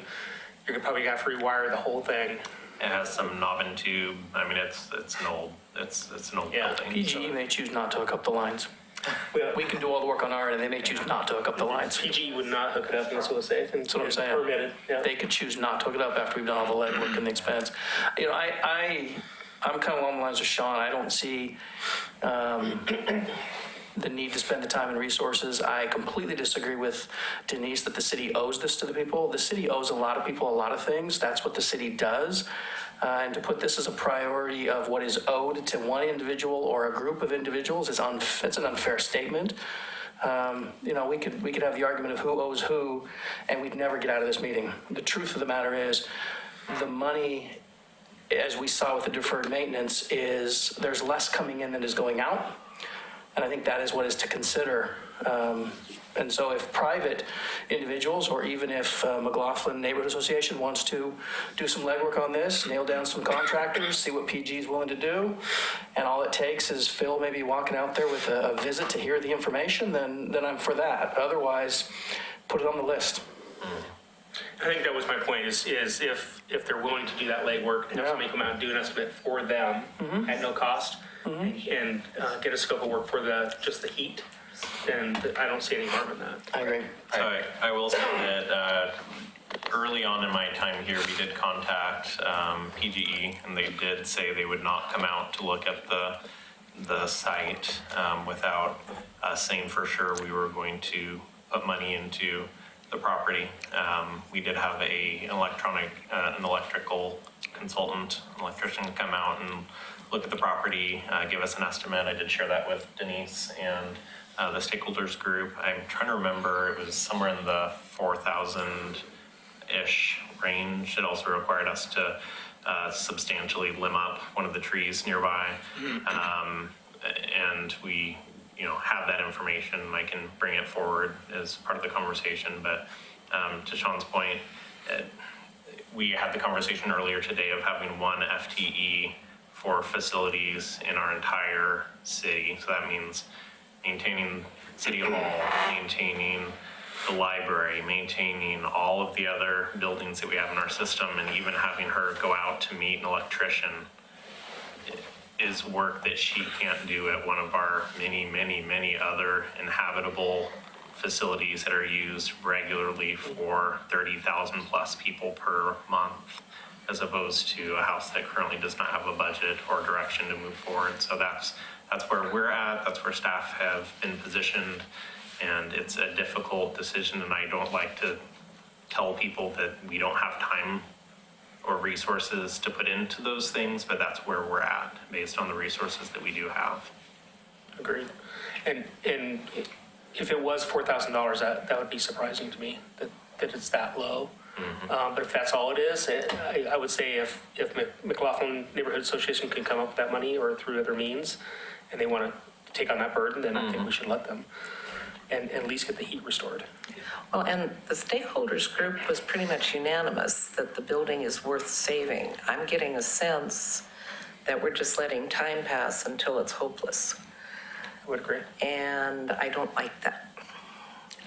I don't like that either, and that's why that's why we're having this conversation, is that, you know, I want to be transparent. I want folks to know where we're at in the process, and so we can have that conversation at the next meeting or at the meeting after that. And I can bring forward all the information that we have to date. I just did not feel comfortable with only one responsive bid based on the scope of work to say that this is the bid and this is roughly the amount of money that it will cost, because I don't know that for sure based on one bid. Typically, we would get at least 3 bids, or we would go, again, if we have documents that we're using, we would do an RFP for construction work, which then we would know exactly how much it would be, but at this point it's an estimate. So I would prefer to have at least 2 estimates, which I don't have. And Karen, I agree with your point. I mean, I was there last month and the months before, but then sitting at home after that $27 figure hit me, it seemed like we can't have this conversation until we have the conversation with the entire priority list. It's not fair to keep moving one project or another that we keep just discussing, and oh, by the way, it got to the top of the list because we've just been discussing it. It seems like it's not fair to the other items that equal that $27 million. It's not fair to those if we just keep pushing this up. It seems like that bigger discussion needs to occur first. Now, that said, I totally agree with the heat, turning it on if there's some volunteer time and money. It also seems to me in some cases when you cut the ties, those other elements tend to step up. And so when the city finally decides to say, hey, we can't do anything right now, we may see those private elements step up. And I would like to see that. I would like to see it saved, but I'd like to see the people that care about it most work towards saving it. Is there anything blocking the private entities from coming in and taking care of it?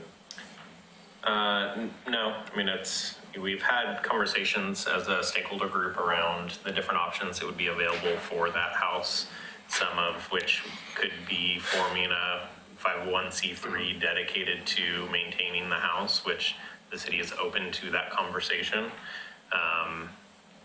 We have a group of, you know, staunch advocates for the house, which is fantastic.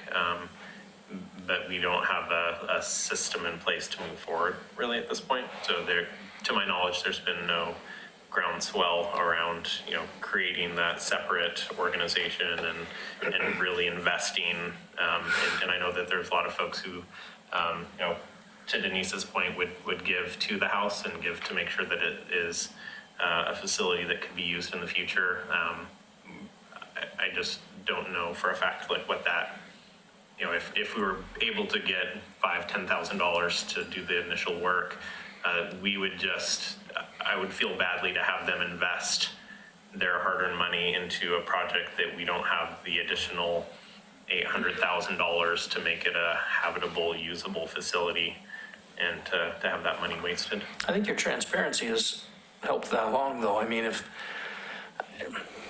I think if it's important to them and they can get the private help with the understanding that there is no guarantee we're going to come in and finish it, then I think that's fair. And I know there's no one, at least from what I've heard, blocking the citizens from doing this, but I would go one step further and encourage the city and urge the commission to, anytime private entities want to come in and do anything, let them.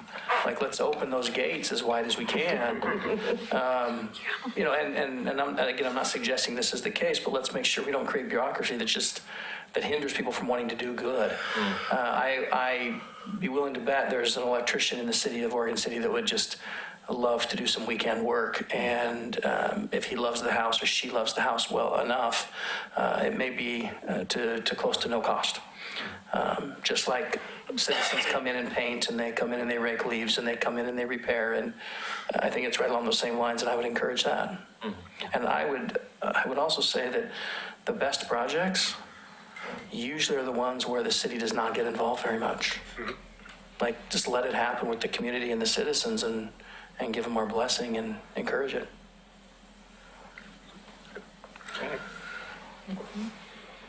Any other discussion?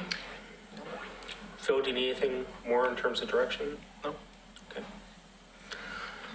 Okay. Next item on the agenda is the Glen Oak Park Naming Committee recommendation. Great. So, as you're aware, we are moving forward with a naming recommendation at the meeting tonight. We have engaged in a public process. Thus far, I sent you a memo last week to kind of detail the process that has happened to date. So as per our policy, naming of facilities in order to move forward, Parks and Recreation Advisory Committee creates a subcommittee. That subcommittee then sets a process for creating the name and putting forth a recommendation. The subcommittee is 2 members of the Parks and Recreation Advisory Committee, the Parks Director, as well as the CIC staff liaison position, which is Christina Robertson Gardner from Planning. We met, in the spring of this year. What's that? You forgot 2 more people. Oh, City Commissioner. not yet. Oh, sorry. So that group met in the spring. We decided a process and a timeline, which included public recommendations as well as doing a voting process. At that meeting, we also determined that we needed to add a couple more members to the group, which also included a city commissioner as well as a representative of the neighborhood association. So we did take on 2 additional members to that group. At the, May and June of this year, we conducted a naming recommendation process, of which we received 404 recommendations from the community. The subcommittee met again and whittled that down to 4 names. So Caulfield Creek Park, Wachino Park, Tyrone S. Woods Memorial Park, and Waldo Caulfield Memorial Park. So those 4 names were put out to a vote of the people. That happened during the months of August and September. We received 8,572 votes during that process. And the committee met again to review the votes and to make a formal recommendation to this group. And so at this point, I'll turn it over to Sean to maybe talk a little bit about, as being one of the members of the group that was on the subcommittee, maybe talk a little bit about that, and if you want to kind of bring forth the name that we are recommending, and then we do have 1 member for public comment in the audience. Sure. Well, I had the pleasure of serving on this, and I've served on every naming committee in the last 15 years. And I will tell you that the public process on this one was the best ever. We've seen some that, one park I saw probably 30 people in here ready to testify because we had it wrong. Other parks, nobody shows up and we just submit a name and it's done. But this one, just the amount of people, 8,500 votes and 400 suggestions is amazing. And then as a group, we looked at the results and there was no debate. It was 100% consensus too. So it makes me proud to be part of that process when everybody agrees. It was a simple decision. And so like to make the motion that we forward to the, well, should we do this now or after public testimony? You can probably move forward with what the recommendation of the subcommittee is, and then we can Okay, receive public so the comment subcommittee before. then unanimously recommended Tyrone S. Woods Memorial Park for this group to vote on tonight. And Phil, did you get a chance to read Doug's email into the record for those who maybe didn't get a chance to see their emails today? Yeah, so maybe we'll take the public comment, and then we'll have additional conversation as a group, and I will read Doug's email at that time as well. So just quick question, what were the general numbers that came in for this four? Second place had approximate, should we be discussing this? We've had internal conversation around this. So it was overwhelming in Yeah, let's put it support. that. And so it was Okay. single digits for three and a vast majority for the other. So no question, that's good. Yeah. One of the things to go back to our meetings and our discussion was when TriMet, I guess, voted on the name for the new bridge in downtown Portland, was the fact that, yeah, they put it out for a vote and they recommended a name, but they never publicly came out and listed what the vote numbers were. And so we kind of took that mindset as using the vote as a guide, but not as our absolute. Now, the vote and our decision was the same, but it didn't necessarily need to be. And going back to the suggestions, I think it's probably worth noting that the first suggestion of the 400, the most commonly recommended name we did not go with. It was going to be used for the new police station. Oh, yeah. So, we did make some decisions like that that were interesting. We had twists along the way. That surprised me. Well, it didn't surprise me. It was an obvious answer, I think, to many citizens. And then yet the police department came out quickly and said, please don't do that for obvious reasons. And so we moved in a different direction. Thank you. Okay, public comment. So we have DJ Ruger give public comment. Just take a minute of your time. Sure. You probably already know the VFW weighed in on this issue. DJ Ruger, past commander of VFW Post 1324, Oregon City, formerly known as Waldo Caulfield Post for 50 years. We made a tough decision. Did we look to the past and support Waldo Caulfield for this park? Or do we look to the future, our younger generation of veterans, recognize another son of Oregon City with the recognition he has due, and we decided through a vote of all of the members of our post to support Tyrone Woods Memorial Park. And we did support it. I think you can tell from the vote totals. We also said that the next time there's a park in Oregon City, we're going to support Waldo Caulfield. I wanted to say that to Doug, but he's not here, and to you, Karen. So if there's no questions, that's all I had to say. Thank you very much. Thank you. Thanks, GT. Well, and I'm going to say my only concern is, well, let him read Doug's comments because I concur with Doug. So Doug was unfortunately not able to be here this evening, but did ask that I pass along his words. So as he stated earlier, I will not be able to attend tonight's meeting and hear the recommendation from the park naming subcommittee, but I did want to give my opinion.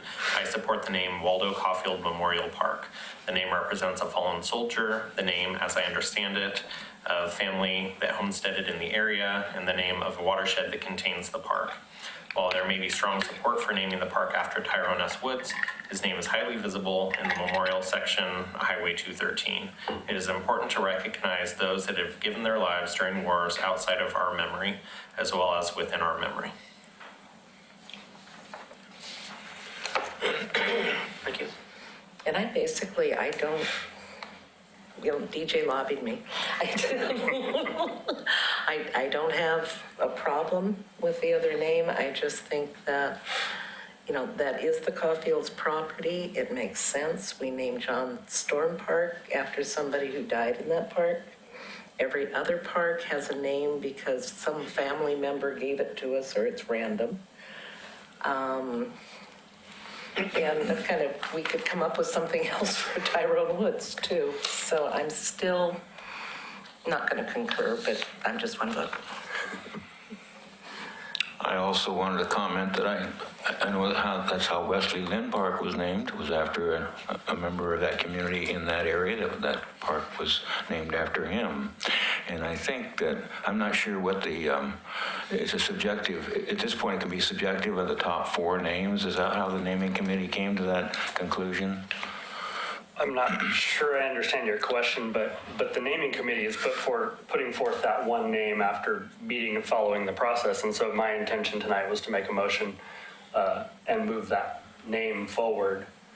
And I agree, there's been discussion about, kind of to DJ's comment about, we do have another park right on the heels of this one that would be. Or we could reverse that. We could give this name to Caulfield for that land in that watershed that Doug had mentioned, where, I mean, it identifies the area more clearer. I believe we're turning our back, though, on the public process if we do that, and that's the part for me. And frankly, part of my property that I own a small Christmas tree farm, is on the Caulfield plat. And so that was obviously my number one suggestion. I think when this first started, Karen and I talked about it. My opinion changed for the same reasons that DJ said. And in the very beginning, I had no idea. And I'm a member of the VFW as well, so I was there at that meeting. And I walked into the meeting that night not knowing what the best answer was. But on the other hand, I was proud coming out of it that there was a consensus and we were all going to get behind something. And same way with this, I believe it's really important to follow the public process through. I think it's much harder to come back. I would not want to be a representative of the people and go a totally different direction than what we've been advised. Is it totally different? That's what didn't Caulfield come in second place? Yes. And so how is it totally different? I'm not even sure. Caulfield, I think Wachino came in second. Yeah, it was overwhelmingly in support of Tyrone S. Woods Memorial Park. The other ones were we're talking around it. I'll just say the numbers. It was over 90% voted for in favor of Tyrone S. Woods Park. Chino Park and Caulfield Creek Park were both around 3%, and the Waldo Caulfield Memorial Park was under 1% of the public vote. It was fourth place, so. So not to minimize, I just wanted to kind of weigh in. I appreciate the memorial on 213 and not to minimize it in any way, but you drive by that going 60, 65 miles an hour, especially the younger folks, they don't pay attention. And I think the proximity of this park by the high school, the younger generation, to DJ's point, is going to question that. Who is this person? And it affords the opportunity to tell that story and the service to the country and the sacrifice. I would like to honor the public, what they voted for. So I'll make a motion that the Park and Recreation Advisory Committee forward onto the City Commission the formal name of Tyrone S. Woods Memorial Park for the property on Glen Oak Road. Second? Since we have time for discussion, can I make a comment? Is that okay? Go ahead. And I want to preface this a little bit so it's understood that my comment does not come from sour grapes. I voted for Tyrone Woods as the name, and I'm very pleased with the decision. That being said, my caution is that it is my understanding through, I guess, public comments, not formally in a meeting, but outside, that there were many who voted that are not part of the Oregon City community. Mm-hmm. And that's a little concerning to me, not that we don't want their input, we certainly do, but as a equal vote to those who live in this community, that bothers me. And so if we can somehow, and I don't know how, extrapolate that or prevent that in the future, I would advise we do so to get some more real results. And that's why I wanted to preface it. I don't come to say this was a wrong decision and here's why. I'm pleased with the decision. But I think we, to Sean's point, need to honor the public process, and the public process needs to be of those in Oregon City. Now, with 90% voting, let's assume 70% of them were not in Oregon City, and it's still a first place vote. So maybe that's irrelevant this time, and I'm happy with the decision. So. Well, and I may give a sermonette here, and DJ, you may have swayed me. At the bottom of this, we have two gentlemen who has, as young men, gave their life in battle. They are two among quite a few young men raised in Oregon City, educated here, who have given their lives in service. I've just found 9 lately at Mountain View Cemetery in World War I, and I think 10 more that are buried in France. So one of the things on our deferred maintenance that I'm committed to finding grant money for is redoing the Memorial Plaza up at the cemetery, because we have been very neglectful identifying the young men of this community, and someday a woman, who gave their life in battle. So, you know, Tyrone is as deserving of honor as Waldo. It's just, I had the connection to its grandma and grandpa's property. But they are equally deserving of recognition. Chairman. Mr. Chairman. Yes.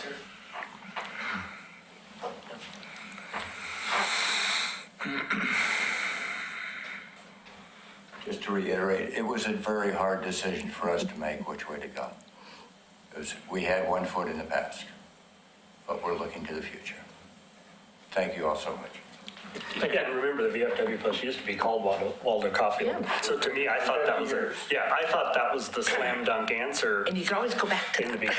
So it was interesting for myself to go through the process and be swayed.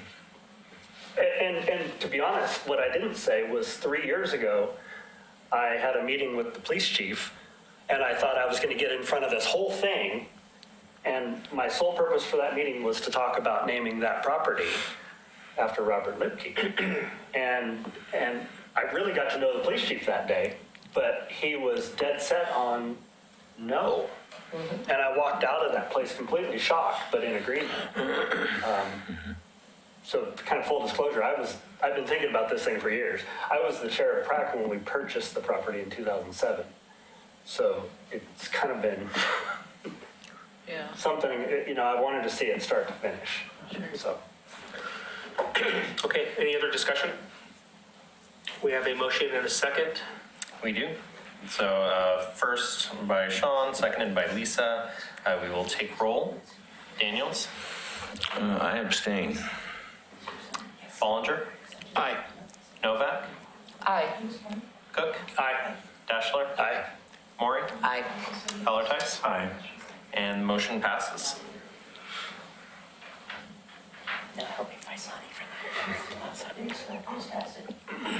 So the recommendation will move forward to the City Commission at the December 5th regular meeting. By resolution at that meeting, that will again be open for public comment, and it is assumed that they will move forward hopefully with the recommendation of this group. Great. Okay. Would you like to say a few words? Sure. Come on up. Wasn't planning on saying anything. That's okay. As long as it's all right. Thank you for joining us. I'm Cheryl Croft Bennett, and I'm the mother of Tyrone. And listening to your comments, I'm in full understanding. I did not know about Waldo Caulfield, and I've lived here for 33 years in the same house, about a mile from where the park will be. And so I'm a history buff, and so I went scurrying to the internet to look up Waldo and see who this man was. And Karen, you're absolutely correct. We have many heroes here from Oregon City. We have the Larry Dahl Memorial over in the Circle of Honor, which the VFW took out of that atrocious corner where it sat in the weeds and the vines and everything for so long. Waldo was a hero, 25 years old, gave his life on October 2nd, 1918 in France at the Battle of the Meuse Argonne. And I looked for a photo of him. I wanted to see what this hero looked like. And where did I find the photo? Not on the internet. Found a large photo in the VFW hall hanging up. So I fully and completely understand why you would want to honor this great man. We forget about our World War I heroes. That was an atrocious war. It was a horrible war. And I don't know that we really do a great job of teaching our youngsters about it. I'm a former high school English teacher, so I value education and especially history. But I'm honored and I'm humbled and I feel privileged to be able to live in this community, so many good-hearted people who recognize that my son was a hero. It took me a while to be able to say those words because I wasn't raised that way. And I certainly didn't raise my children to think that they were anything special or better than anyone else. They were just raised to be the best of whatever it was they chose to do, to be the very best and do their best. And my son did. And I'm very proud of him. So I thank you all for sharing your thoughts and for nominating my son for this great honor. And I'm very grateful. So thank you. Thank you. Thank you. Thank you.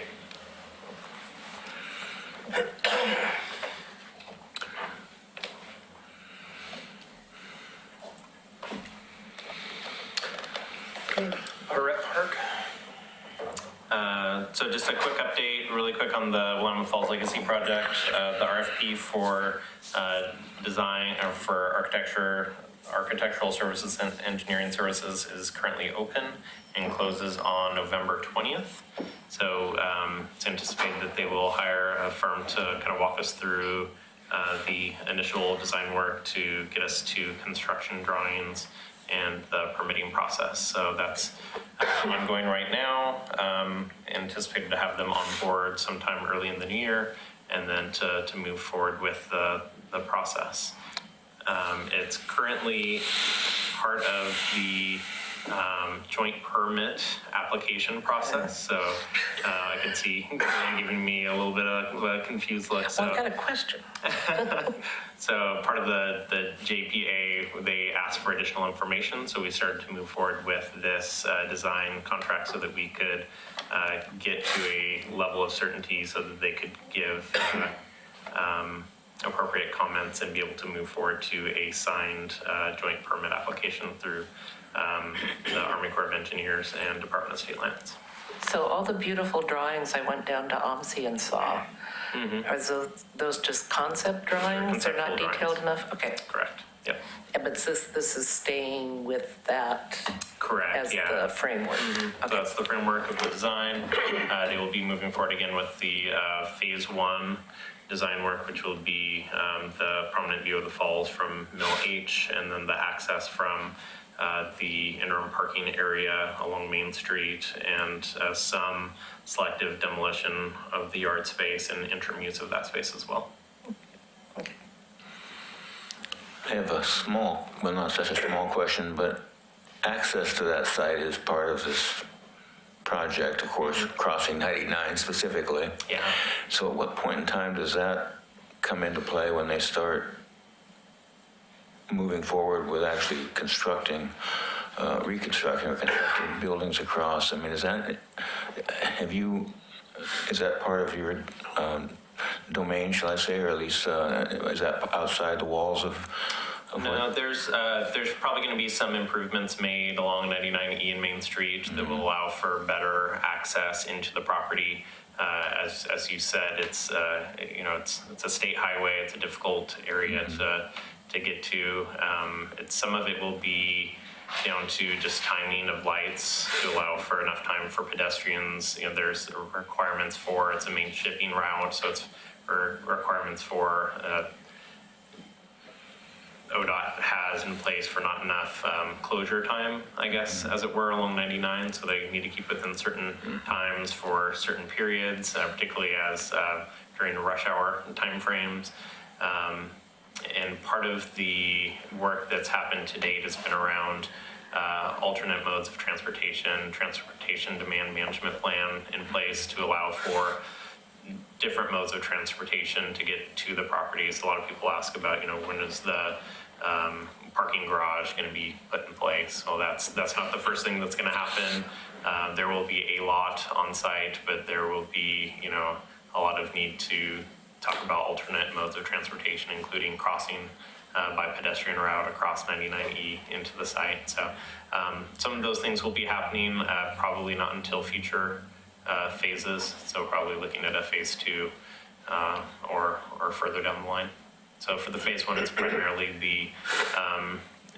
the frontage access into the interim parking lot, the Main Street corridor, and then the prominent view of the falls kind of starting further out on the site. Thank you. Yeah. Now Lotterat Park. Great. So I'm going to give a very short visual presentation on Lotterat Park. So the first photo you will see here, hopefully not just me on the screen. Smile.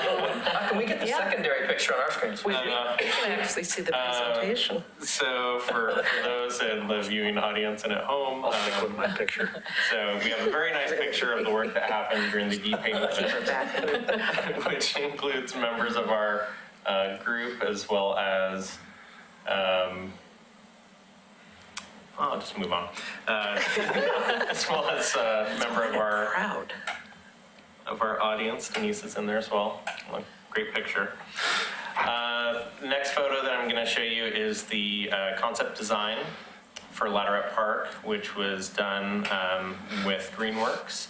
So as you're aware, we did a lot of public process with the National Park Service to get public comment on what the, oh, there it goes, great. So we did a lot of public process to determine what is the highest and best use of this property. We worked closely with Greenworks to refine the public comment that we heard back, and working on the final version that you see here, the conceptual design. So it shows the basketball courts, the nature play area, which will be on the upper lot here to the right-hand side of the image over in this area.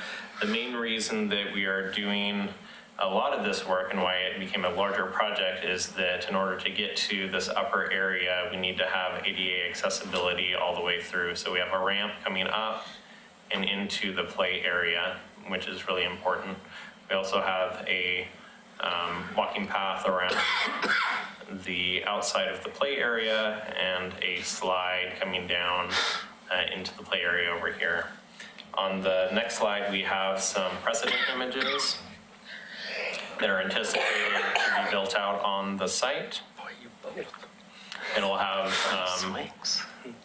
some native plantings as well as some climbing structures. It's anticipated to have a couple of large swings on the site, as well as the slide that we talked about. The reason why I'm bringing this forward at this time is that we were successful working with the core group, Ladderette Park core group, to acquire funds through the enhancement grant. We're using those funds to move forward with construction documents. And so we have been in talks with Greenworks to move forward with those construction documents and are anticipating getting back a scope of work in the next week or so. So over the next couple of months, we'll begin the work of designing the construction documents so that we have a shovel-ready project to move forward. The core group is continuing to try to find grant funds and funding mechanisms possible in order to make this project feasible so that we can open it up sooner than later. So we'll, I'm assuming, have regular updates on this as we move forward in the coming couple of months. Great. Okay.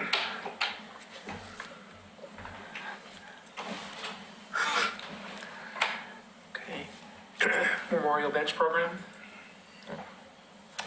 So this was an agenda item in the last month, and we moved it back to this month because of lack of time. But just wanted to give an update on our Memorial Bench Program and allow probably a little bit of comment, but primarily just like to digest kind of where we're at and next steps. More than likely, we'll be coming back in December to ask you to kind of move forward with our recommendation and then progress it to the City Commission for adoption, hopefully so that we have a Memorial Bench Program in place. So to give a little background, current practice about the program, we don't have a policy or a formalized procedure, but we do have a general practice that we use for memorial benches. We currently have no set price for memorial benches. We kind of do a lot of legwork on, looking at the site, looking at what it's going to cost, trying to give a rough estimate to the person who's looking to install the memorial, coming back, getting an okay, then going out and doing the work, and then giving back an invoice and saying this is what it cost. And it's just a lot of work and a lot of staff time. And it's difficult for both staff as well as for the general public when they want to come forward and bring information to us to try to install a memorial bench in one of our parks. So we're not tracking needs in our parks or placements for future benches, so we don't have an identified location in each park of these are the areas where we should have benches and make the most sense for this park. We would like to have that process where we have identified where the needs are in each of our parks. So if someone says, I would like to donate a bench at X park, we can say, great, we have two options available for you. We have a bench here or a bench here that you could install. And it's very clear process. They can make that decision. We know that it's vetted and we know that it's a need for the system and not just a nice thing to recognize a family member or friend of the person coming to us. We also have no agreement for a length of memorial recognition or maintenance needs. So, there's a limited life cycle replacement for a bench. A bench could last 8 to 10 years is kind of where you see that timeline for replacement. A lot of agencies have a 10-year as kind of their cap. And so they'll have a memorial bench program for 10 years. You can make a memorial for your loved one, but after 10 years, the plaque will be removed. Some give them back to the families. Some just say, we will offer them to you, and if you don't want it, then it will be surplus. Some say, if the plaque is damaged or is no longer legible, then we will give you the option to re-up and do another memorial bench, or you will have the option to take that, or, it's many different areas and many different ways to look at it. There's a couple different ways that we could do it, and again, we're just kind of giving you information so we can start the conversation and come back at a later point with a formalized recommendation. So at this point, we currently have new installation of benches on hold, so we're currently not installing memorial benches. We have a handful of folks that have reached out to us that it would like to put in a memorial bench. And at this point, we have them on hold, we have them on a wait list, and we will contact them as soon as we have a process in place. It's not it's not super expensive, in the grand scheme of things to replace a bench, but when we're looking at, long-term memorializing, having to buy replacement plaques for specific individuals, having to make sure that we are maintaining a specific bench for someone, it is a little bit of a process. So again, the challenge, we have no standardization. We also have to look at not over memorializing parks. That's also something that's looked at industry-wide is, they are parks and meant for open space enjoyment. When you have signs every couple of feet in a park, it kind of takes away from the natural enjoyment of the space. We also have no maintenance agreement in place, and so, who is responsible for replacing damaged pieces or after a certain amount of time? Should it be the city? Should it be the individual? Should we have a limited amount of time, or should it be into perpetuity? We're only going to recognize memorial benches once they're gone, and if they're all gone in a 10-year period at one specific park, then we only have memorials recognized during that set 10-year period. Those are things to take into consideration. About ones currently in place, which is a number of them, how do you know what that 10-year cycle, how does that start from year one when you recognize you're starting this policy, one that's been there obviously for 10 or 15 years? Yeah. But again, they get another 10 years. That's part of the conversation. Yes, is like the ones that are in place, do we grandfather them in? Do we say you have 10 years starting today, is the new policy is adopted, you will have a 10-year period where we will continue to maintain it. And then after that 10 years, then, you will have the option to re-up for that bench, knowing that we're gonna have to replace it, or you can choose not to. Those are things to consider that we'll have to move forward with. And I can bring forward in the next meeting probably some recommendation, and we can kind of look at ways that different organizations do things. So as an example, I have a couple of properties that we have memorial benches currently at and benches currently at. So Kenema Children's Park, we have 4 benches currently in this park. We have 1 memorial bench, and we have 3 regular benches. The memorial bench is probably one of our newer ones. I think it was installed in the last year or so. What's a rough cost for one? I mean, Looking at probably around $2,000, $2,500. That includes like a concrete pad. Okay. So includes the pad, includes the bench, includes the plaque. You're building in your maintenance costs on those benches. Yeah. So the out-of-pocket straight cost, depends on the type of bench that you're purchasing and the type of plaque that you're using. And in all honesty, the pad, if it's required, or if you don't need one. But yeah, it's, wanting to build in at least a little bit of funds for the ongoing operation and maintenance of that bench. Chapin Park is our most memorialized park in our system. We have 3 benches that are not memorialized, and we have 12 benches that are. Of the benches that are, we have quite a few different styles. In each bench looks a little bit different. Some of the plaques are different. Some of them have engraving on the entirety of the back of the bench with a router. Other ones are little, like small plaques that you get engraved, like you might see on the front of like a trophy or something, very small engraving. Others are, good chunk of, a plaque that you might see at,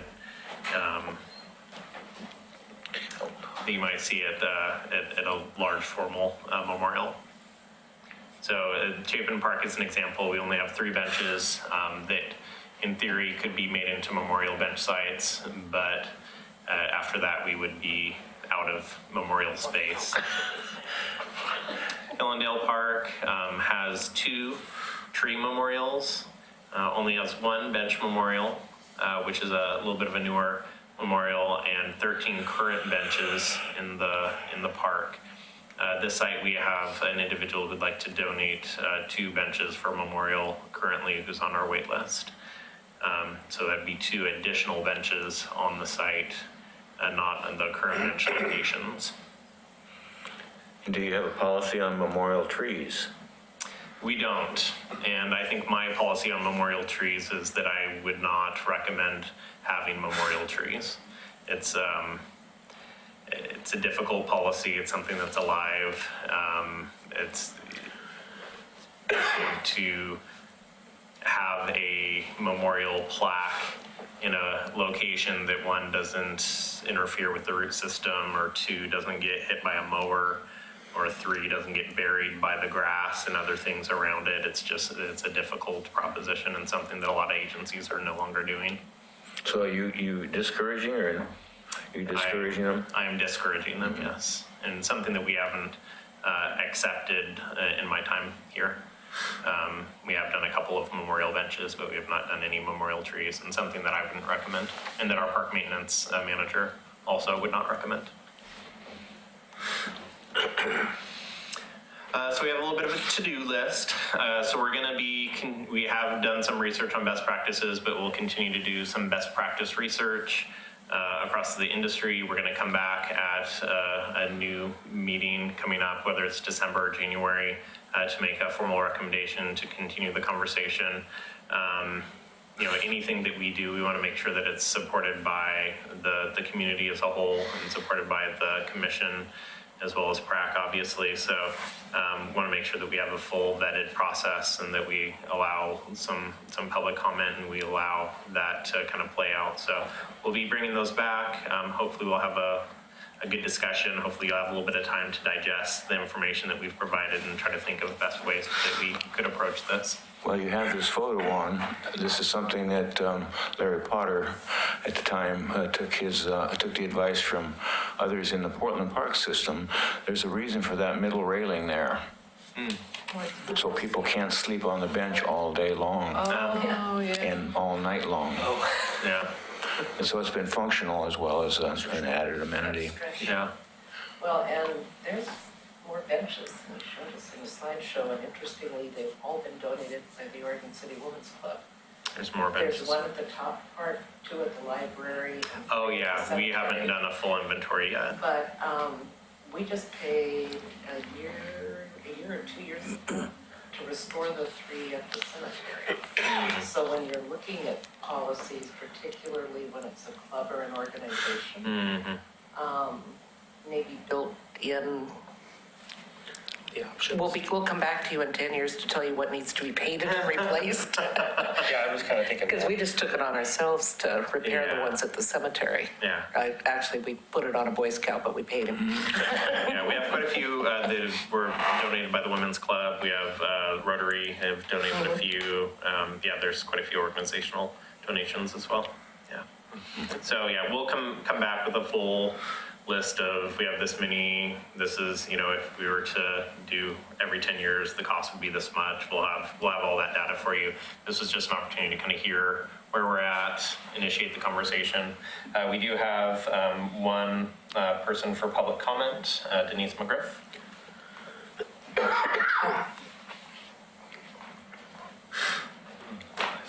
Hello again, different hat. I am the treasurer for the state of Oregon's second oldest historic preservation organization, the McLaughlin Memorial Association. We are only succeeded in that time frame by the Oregon Historical Society. They're slightly older. We are the second one. I want to urge you to support creating a program. The McLaughlin Memorial Association is interested in replacing a bench in McLaughlin Park as a memorial. We have funds available. We're not in a big hurry because we had to take time to talk to the people who've donated all the money and the families on what they wanted. And I can tell you that has not been an easy process because everybody said, well, we want this, well, no. And then anyway, we finally got some agreement that replacing that bench might be the solution that will meet everyone's needs. And we have some former members, all Oregon City residents, and I think all but maybe one of them might have been members of the Oregon City Women's Club, which is kind of fun in a way too, because we've got double duty. But anyway, so I just want to urge you to create some sort of a program so it's formalized. We look forward to working to get something done in maybe the next year, which would be kind of cool. And I think also you might add in that the bench kind of needs to fit the setting. Obviously, as you are aware, I'm very concerned about things that go into the McLaughlin Conservation District. And we would probably not want a really modern, super fancy bench, but the one that you had on the slide might be more appropriate for the neighborhood. And right now, we do have people sleeping on that bench at the head of the, going down the stairs to the elevator. So something else might be a little more appropriate, but a lot of people do sit there, and it's nice. Unfortunately, we had one that was over by the cannon that we had to request be taken out because it was becoming a, let me say politically correctly, an attractive nuisance. So we had to have that one removed. It was not visible from the street, and there were just tons of problems that were going on with that. And it was also in really super bad shape. But there's no pad there. It was just set in the ground. This one has a pad. So I would urge you on behalf of the association to continue to move this forward, and we look forward to giving the city some money so we can get a new bench put there. Thank you. Thank you, Denise. Thank you. Any other comments? You know, I think this is a great program. I would encourage, as you come back with recommendations, that we don't overthink this. We don't make it too difficult, simply because they're benches. And I can appreciate clear understanding and boundaries as to how things are going to be handled. I mean, that's important. Along with that, this is a great opportunity for members of the community to take ownership in a park or a part of a park. And if we make it difficult and if we make it expensive, they're not going to do that. And so I would encourage the cost to be minimal and only the cost of the bench and the pad and the installation or the plaque, not the maintenance, because if there's a bench there and it's not memorialized, we're maintaining it anyway. So let's have them cover the costs of the memorial piece and we'll take care of the rest. And hopefully that will encourage more of this and more community involvement and more community ownership, which I think is a bigger benefit to us than a couple extra bucks. Good point. Well, and I will say the last bench that we put in, I honestly took a ridiculous amount of time to get done and way too much need for staff contact. Yeah. And if you had a brochure and a form and here's the check, here's the form, it would be so much nicer. Yeah.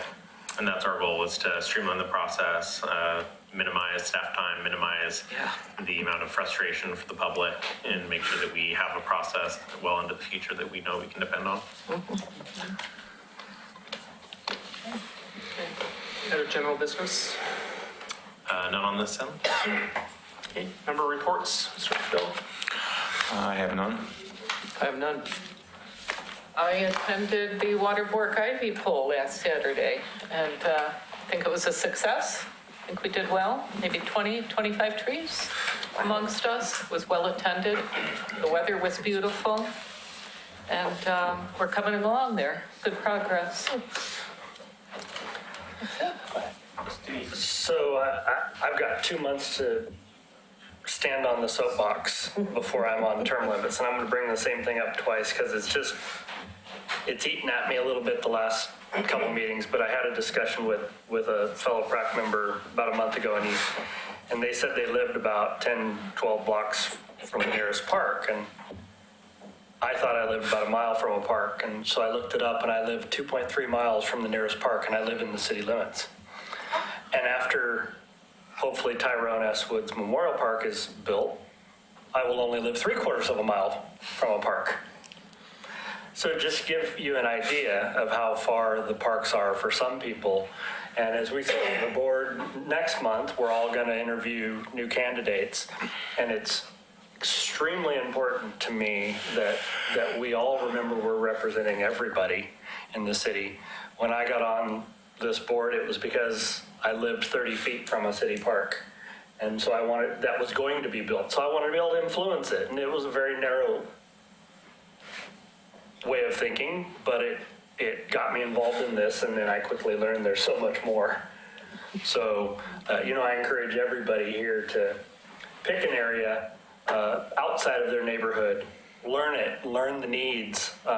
Last month afterwards, standing out in the parking lot, I had a conversation with Jesse Buss and Cameron from the McLaughlin neighborhood.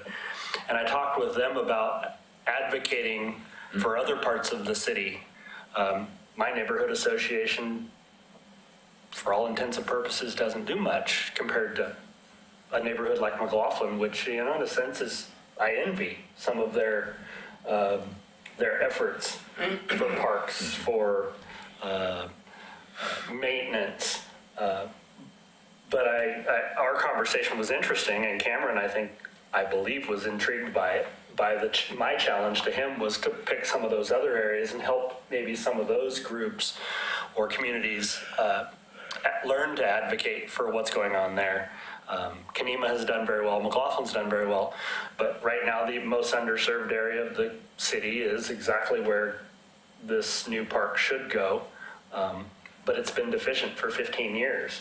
And so for me, watching the process is sad and exciting at the same time that it's taken so long. How many meetings has Tom been to trying to advocate for his community? It's the same kind of thing, and we just need to remember that. So my challenge to you, and I'll bring it up again next month, is pick an area outside of your own neighborhood, learn what the needs are, and kind of help push them, because we have rules as to how many people can be on from a neighborhood. So clearly, there are some neighborhoods that have zero representation here, even though others aren't very strong, because I think we can have no more than 2. So nobody gets too powerful, if you will. But nevertheless, unless we had 15 spots, some are completely unrepresented. So that's just my comment. Very good. Nothing? Okay, Pioneer Center updates. The homeless issue is becoming a bigger issue for the Pioneer Center. The outdoor temperatures are getting colder, so people using the grounds are using the grounds for both sleeping and bathroom as a bathroom site. 2 fundraisers are in full swing: wreath sales, candy sales, and the Giving Tree will be put up in a few weeks. 3, we're working with the city finance to figure out how to get the funds to replace the ballroom floor. 4, Medicare seminars in full swing, and we are working on energy assistance for low-income people. We've already discussed the Ivy polls, so that's all I have. Great. Thank you for everyone that came. I don't have anything to report out, but kind of tailgating on Sean's comment, I would ask that when we do have the listed applicants come forward, can we get a kind of a mapping of where, obviously we'll know what neighborhood association they're associated with, but also the ones that we don't have applicants for, or I'd like to kind of get a feel for what we're lacking in terms of representation on this committee. Yeah. When are those due? They were due on October 12th. Okay. Although one of the things I was going to talk about during the staff reports is that we will probably be extending the PrAC group. It's my understanding that the city recorder said we did not receive a strong showing for PrAC. So if anyone is interested in serving on the Parks and Recreation Advisory Committee, or if anyone on this group knows of somebody who they think would be a good fit for this board, we would definitely appreciate reaching out and having them apply online or contact me if they have additional questions. Is there any way to proactively reach out to the neighborhood associations to say, here's your opportunity? CIC. Especially those that we've never seen somebody Through represented CIC. on? Yeah. If I can, I've literally been thinking about this a lot. I absolutely don't want to leave PrAC, and I'm out on term limits.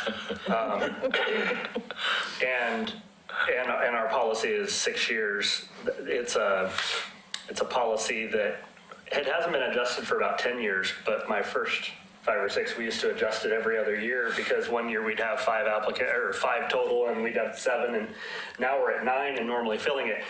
But I would absolutely like to serve again if you guys would consider, asking the mayor or making a motion to extend it and make an exception. So if that is your wish, I would absolutely love to stay. And if we don't get enough applications, maybe that would be a reason to do that. So what's the process? Would he submit an application and then if chosen, ask for the exception, or ask for the exception so that he can submit an application? Like how does that work? Okay, since this is being recorded, you don't want to be too devious, but No, we don't want to be devious at all, but I'm just saying, do we ask, do we have to get the exception before an application be accepted? Or do we Normally- make the exception because of an applicant? I mean, how does that? normally you're going to do your interviews, and if there's not enough, if there's 4 openings and only 3 people interview, after the first of the year and the mayoral appointments are made, your chair can ask if you want to recommend someone to fill that position. Yeah, but that's a different process. I'm talking about the process to be considered as an applicant. Oh, to be really, I thought you were saving Sean. Yeah. No, I'm just, So anyone, the website's currently open. Anybody can click on the link right now at this point to apply online. It did technically close on the 12th, although I think that the city recorder has currently held it open. So anybody in the general public who's interested in serving can go and apply online. Typically as a group, we would have, dozens and dozens of people who would apply and want to serve, and then this group would do interviews during our December meeting. So we have on our schedule, December 6th is our next meeting. 6 o'clock would be a work session to interview applicants, and then 7 o'clock for our regular meeting. At this point, that is still the plan, and we'll kind of play it out and see what happens. So if you could please reserve the 6 o'clock time on your schedule. I will continue to update the group through email what the applicant pool looks like, and what type of interview process we will have. One thing is how Doug Neely, so how many of you were here when we reappointed Doug?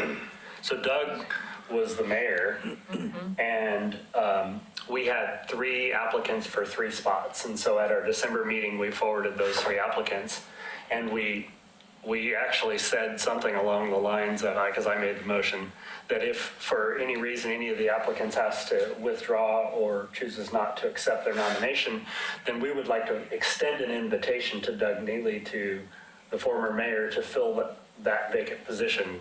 7 days later, one of the people withdrew, and that's how Doug got on the board. So he was very honored, and I think we were all very pleased to have him. But that's how that happened. So That's great. yeah. Were there other, on the side, besides PrAC not having enough applications, was that true for planning, for example? They had 4 vacancies too, I recall. I'm not sure. Okay, it was just PrAC that you were aware of. Yeah. Were the only City ones that were recorder extended? handles all of the committee applications. Good question. Recreation report. So the recreation report you received through email from Denise Conrad. Park Place water line replacement update. So just give an update on the Park Place water line. Again, they're replacing the water line on Cleveland Street in Hiram. They are planning to move forward. They're doing a lot of I think they've moved a couple of the trees currently, and they should be complete with that project within the next month or so. They're planning on being completed by the month of December. So it is a little bit longer period than we originally thought, but they're still planning to move forward and have all of those large pipes that are currently in the footprint of the park should be in the ground very shortly. A comment on kind of off the recreation report. I was talking to Denise last week when I came down for Martin's farewell party, and getting more detail on what all's been done at the pool during the shutdown. Oh, yeah. The underwater lights had not worked for Oh, years. years and years, and were a shock hazard, basically. And they've been completely replaced. They're safe, won't electrocute anybody. But, thank you. That's a piece of deferred maintenance that got taken off the top of the list. But, talk about a safety concern. Yeah. So, but I was really impressed at what all she was telling me got done during the closure. Yeah, rather substantial, and we probably can give a formal update to the group on that as well at the next meeting. I think it'd be interesting. One more thing that I didn't realize is, and mind you, I thought I was fairly social media savvy, but I didn't know that the Park and Recreation Department had their own Facebook page until somewhere in this last month. And so I've been watching a lot of the pool pictures, and it's been kind of nice to watch that. I followed the Parks Foundation and I followed the city, but I didn't know the Parks Department had one. So maybe it's because of the new communication person pushing it that I saw it as a suggestion. But We also have an Instagram page, so if you yeah, I don't do that. That's okay. I'm gonna draw the line. Friends of the Cemetery have a page too. Future agenda items?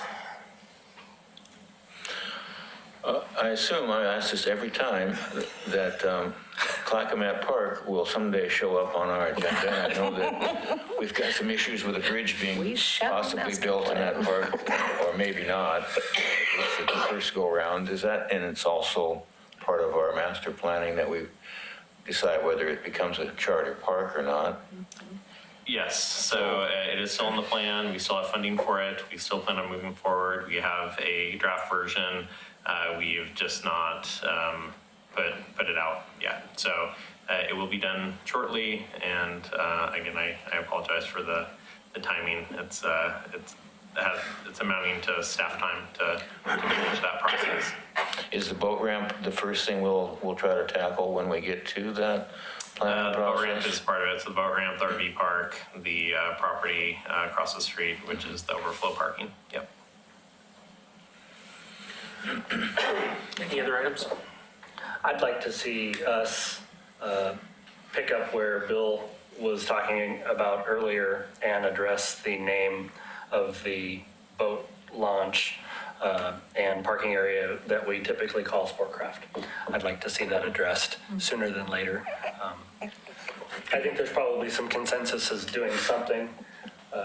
Every time we use a commercial name for private, or a commercial name for a park space, it always bugs me. I think we could rename it, but really you're renaming a ramp and a parking lot. Or the other logical one to me would be to extend the boundary of John Storm Park and just make it a bigger park.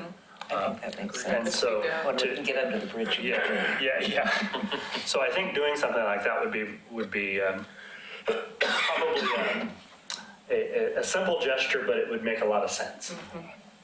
You can name us all these 50 people there. Okay, we can bring that up in a future meeting, depending on how full the Yeah. agendas are. Yeah, exactly. Any other items? Okay, next meeting is December 6th. We'll assume that we have a work session ahead of that, 6 PM. And if there's nothing else, we'll adjourn.